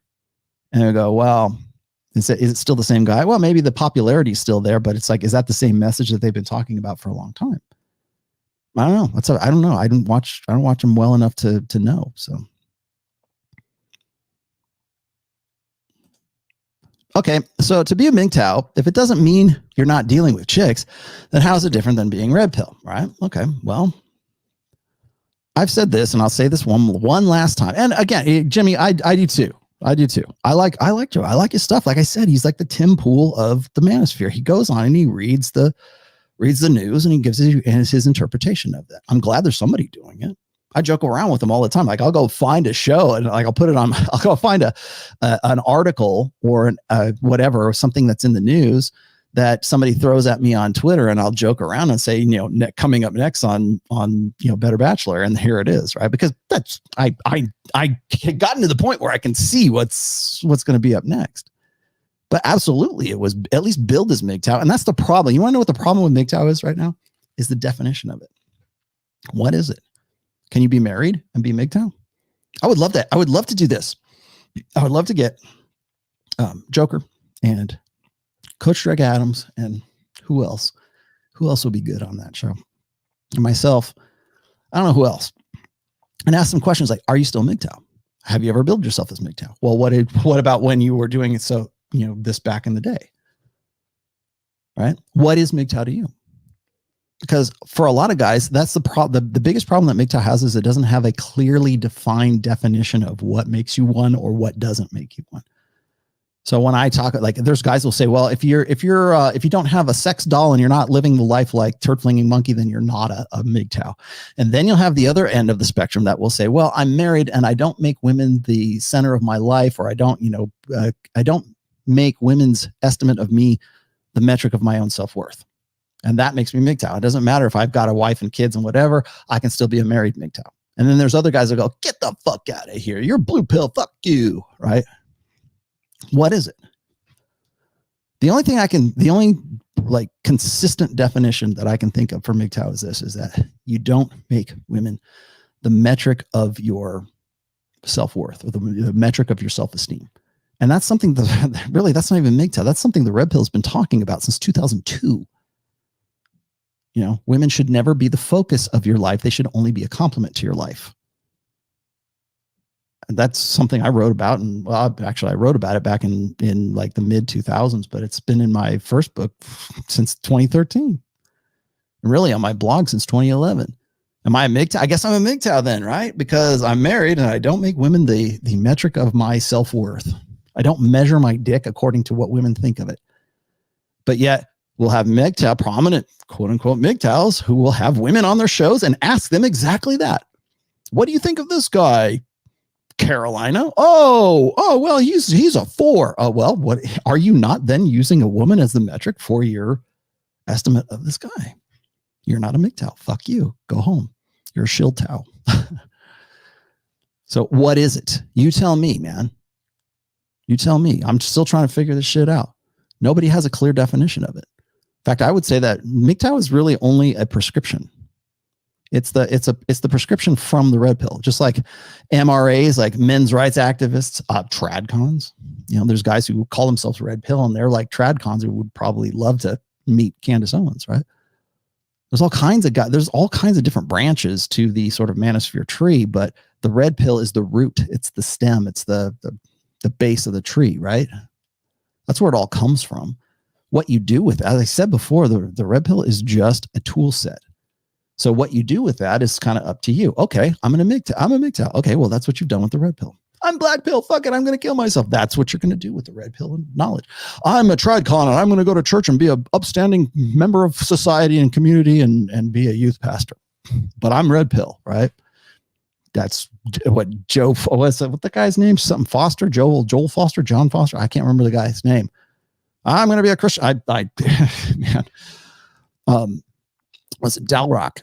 Dalrock used to butt heads with this guy all the freaking time. I butt heads with the guy all the time, but it's like, that's a branch. That's your prescription. That's what you're going to do with the knowledge. That's why I keep saying there's no such thing as black pill. It's really what you do with it. Black pill guys are just guys who haven't been able to give up their blue pill hopes and dreams. Purple pill, same thing. Purple pill is just a more happy. The purple pill is just a happier version of the black pill. Because really what they're doing is they're going back to the blue pill hopes and ideals, and I can really make it work. Now that I know all this red pill stuff, I can go back across the abyss and go and make my blue pill dreams come true. The problem is they're all based on bullshit lies that only worked if you didn't know the red pill. That's why I can't call them purple pill or black pill or whatever it is. You know, black pill guys are just simply despondent purple pillars. Really, when you think about it. Because the reason that they're despondent is because they still think and they still want the blue pill ideals to work, even in the knowledge that they'll never work. So there you go. Alexander Grace is very much purple pill. Yes, you are correct. And if you, thank you, Caps Lock Hustler. Am I not? Because there's guys who would disagree with you, Darlie Lambert. He's just red pill and he rejects feminism. So does that make me an MR? I said this before, and because we're at the end here, I'm going to just go for just a little bit longer. I'm not a dating expert. I am not a PUA. I've never been a PUA. I've never billed myself as a PUA. I've never billed myself as a dating coach. In fact, I have so consistently rejected the idea or rejected even the title coach And I don't mean, if you're a coach, fine. You're a real live coach, great, fine with you. But a life coach, a lifestyle coach, a dating coach, a this coach, a that. I've so consistently rejected that to say that I'm in any way associated with any form, way, shape, or form of being a coach is just, you have no clue what you're talking about. I'm not an MRA. I'm not a TradCon. I'm not a purple pill. I'm not black pill. I'm not doom pill. I'm not this pill. I'm not white pill. I'm not God pill. I'm not that. I just work here, man. That's all I do. I just hold up the information and I give you my interpretation and my analysis of it. You remember what I was telling you earlier? I don't even like to call myself a counselor. Can I get some counseling? No, but I'll give you some analysis. And you know what? For the last 3 hours now, I've given you analysis. What you do with that is up to you. And I will leave you guys with this. What the fuck do you want? What do you want out of life? Oh, I want to date 9s and 10s. Okay, guess what? What do you have to do to get to that point? That'll never work for me. Well, okay, then what would work for you?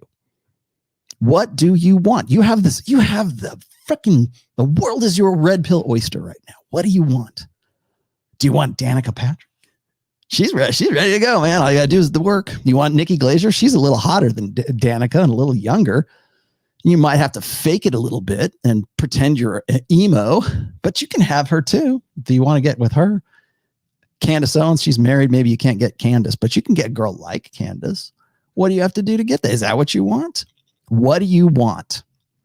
Do you want to just like a lot? I've said this a million times. Guys will say like, we just need to take away women's rights. We need to repeal the 19th. They never think past that.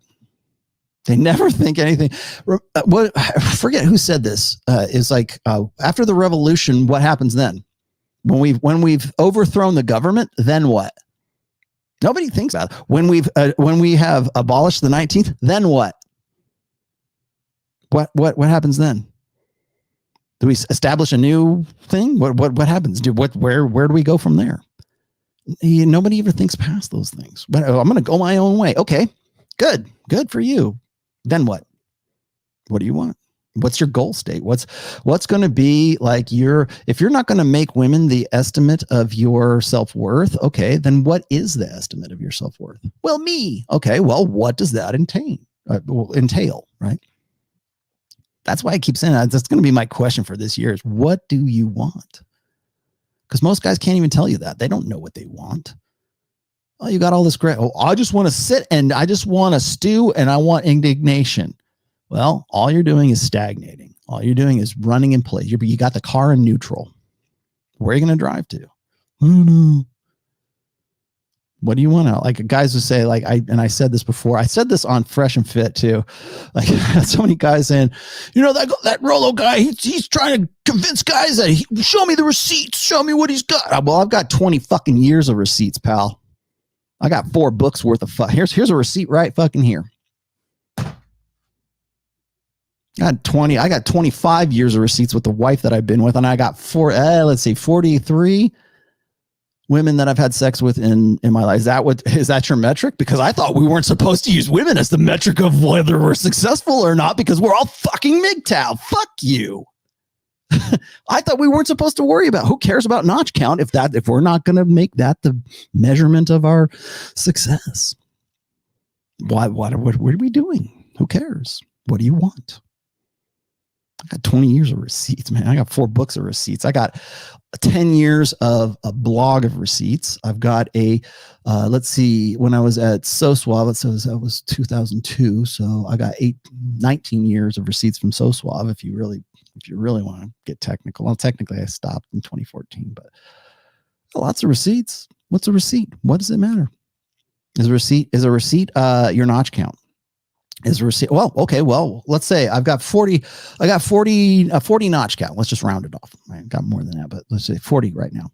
Is it the number or is it the hotness of the girls? So if I have 40 chicks that I've had as a notch count, does that make me better than a guy who has 10 chicks under his belt, but they're all like 8s and 9s? Is that better?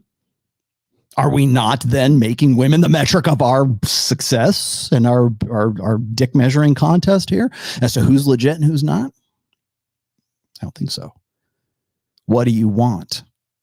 What's the end result? Like a lot of people look at Candice Owens here and they say, "Wow, that's success, right? She's got a baby and she's married." Particularly from a TradCon perspective, like would a guy like Kevin Samuels say Candice Owens is a success? Is that what women should want? Should women want? That's a great question. Should women want what Candice has? Would that make them better? Should we make that the goal state for women? If not, then why? What is the goal? Ideally, what should women want? So I would say certainly they don't want to be 38 years old and single and just sort of, ass out from a Hall of Fame quarterback, or maybe a housebound Nikki Glaser who can't, get a gig because of COVID, and she's single and nobody wants to have anything to do with her apparently. Is that success? Is that what women should want? Because apparently that's what we're teaching women. Hold women accountable. We got to give them a goal state. We got to say, well, we haven't thought past the revolution. What should women want? What should men want? I keep saying, we're better together than we are apart. I've been married for coming up on 25 years, right? Does that make me a success or does that make me a failure? You guys tell me. Am I blue pill because I've been married that long, or am I red pill because according to TradCons, I'm the freaking ideal dude. I'm red pill aware.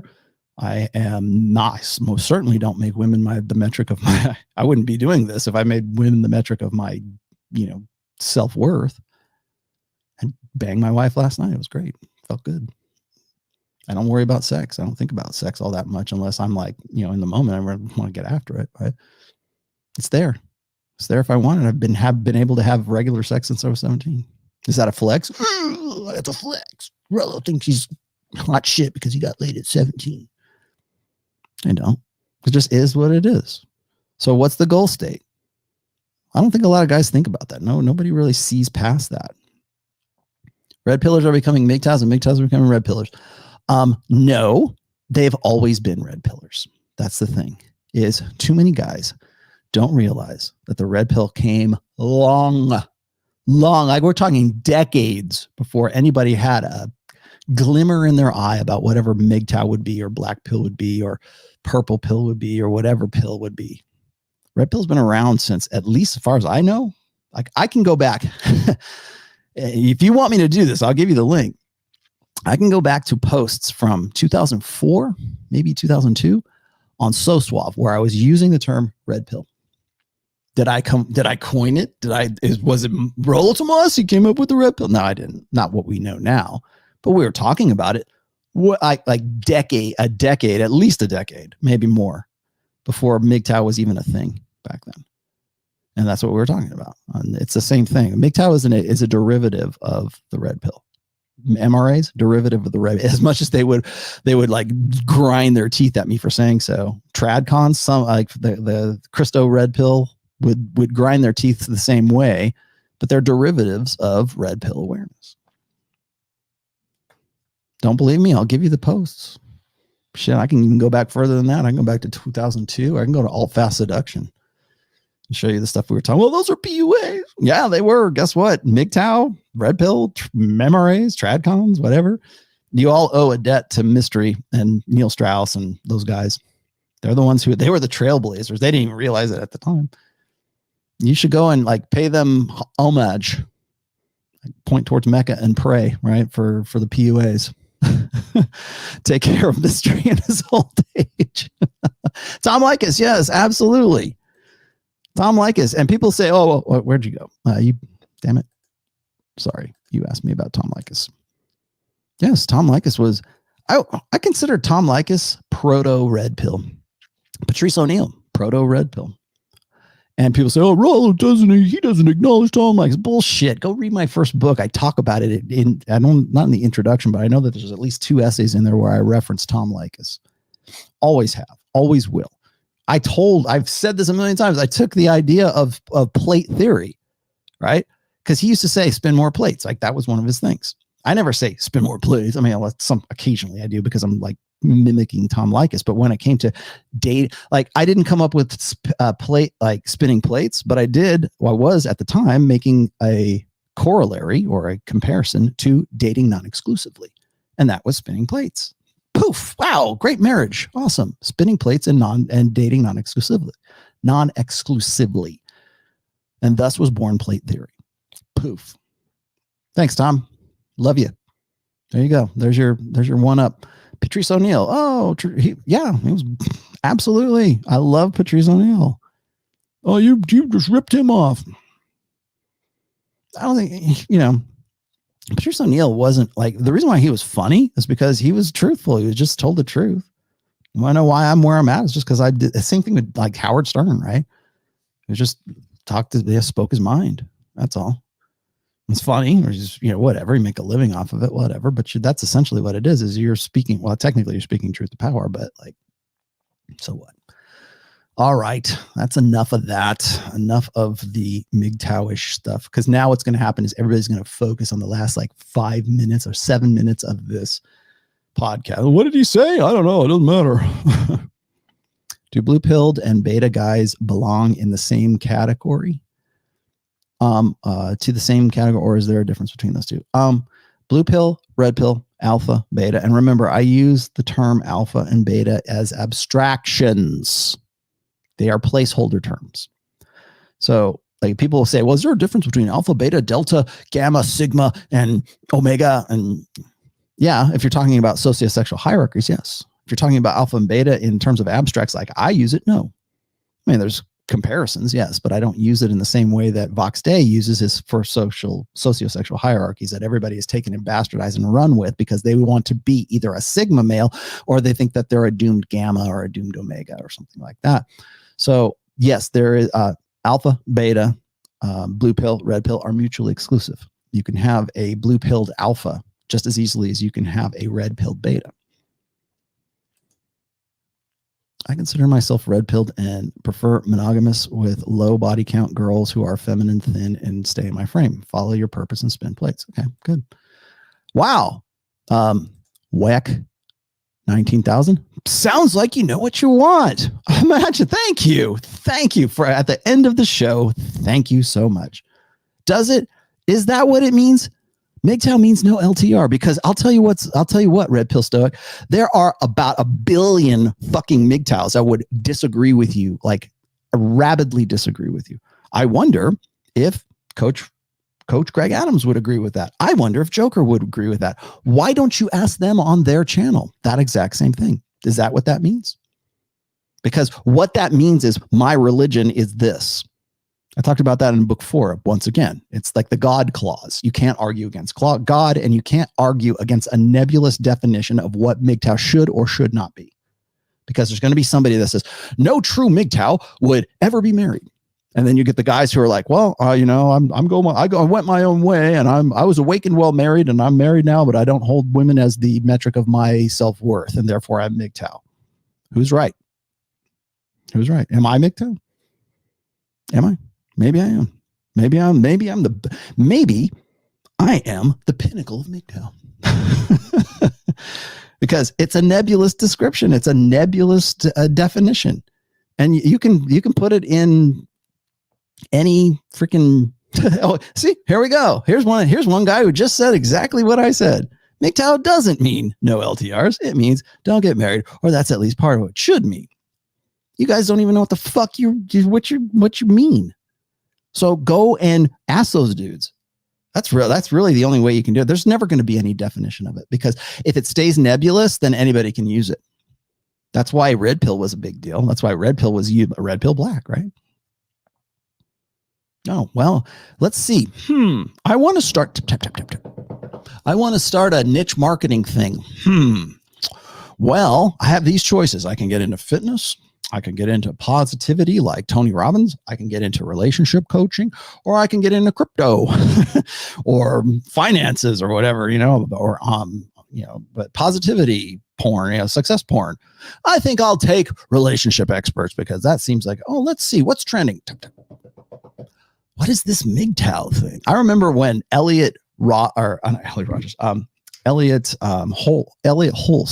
came on the scene and he wanted to be MGTOW. And I'm like, dude, do you know?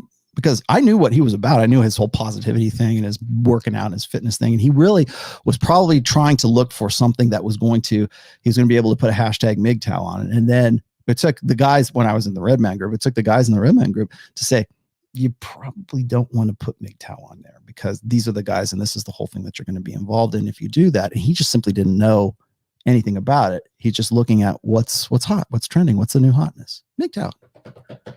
Okay, put it as a tag. Put it in my profile. Red pill. Oh, red pill black. I'm a conservative. I'm a Trump supporter. Red pill. You're not. You don't even know what the hell that means. It just looks cool, and it just seems it's whatever's going to show up in the algorithm. And if it's MGTOW, it could be, purple pythons tomorrow. Whatever. I don't know what the fuck. Whatever you want it to be. Like, put that in there. It has nothing to do with people who've been in it for a long time. It has nothing to do with that. Anyways, okay, I'm done. You guys can go fight amongst yourself now. Have fun. So that is that for me. I will be doing some more shorts throughout this week. Wednesday will be about a 30-minute show-ish, maybe a little longer. I think I've got a pretty decent lineup of topics to throw at you guys. If you have any question, my last thing is this, and we've been at this for about over 3 hours right now. I'm going to start doing group sessions, and I'm going to probably pick that up at the end of April, maybe the beginning of May. I've been ever since I finished book 4. I have been overwhelmed with requests for counseling, which of course I call analysis, and I would have to clone myself to meet all of the need for this. So I am considering doing like a Zoom session kind of thing. If that's something that interests you, you can either email me or better yet, go to rationalmale.com, my blog. And then there is I have a new little option on there. So you guys can put in your email address and I will add you to the list. You'll get the newsletter that I'm putting out right now. But in that newsletter, it will also sort of like reserve you a position if you want it anyways, to be involved in that sort of like group discussion. Like, here's my problem, Rollo, tell me what your analysis is. That's the best way I can describe it. I don't know what else to call it, but I'm going to do something like that because I have too many guys. I have too many. Like I said, I would have to have more people who would, take over for me and do this kind of stuff. And I don't want to do that to you guys. So if you're interested in a group counseling thing, then let me know by going to therationalmale.com, put your email in there. I'm harvesting emails. Sorry to say, but I have to do it in this instance because it's the only way I can get it out to the people who want to be involved. So there you go. Yeah, whatever. So there you have it. I will see you guys on Wednesday. And let's see who is doing. Rule 0 is going to be John on Saturday. So there you go. Oh, Rip Van Winkle. Oh, you misspelled father. There you go. Thanks. Say hi to Anthony for me and tell him to go fuck himself. Bye-bye.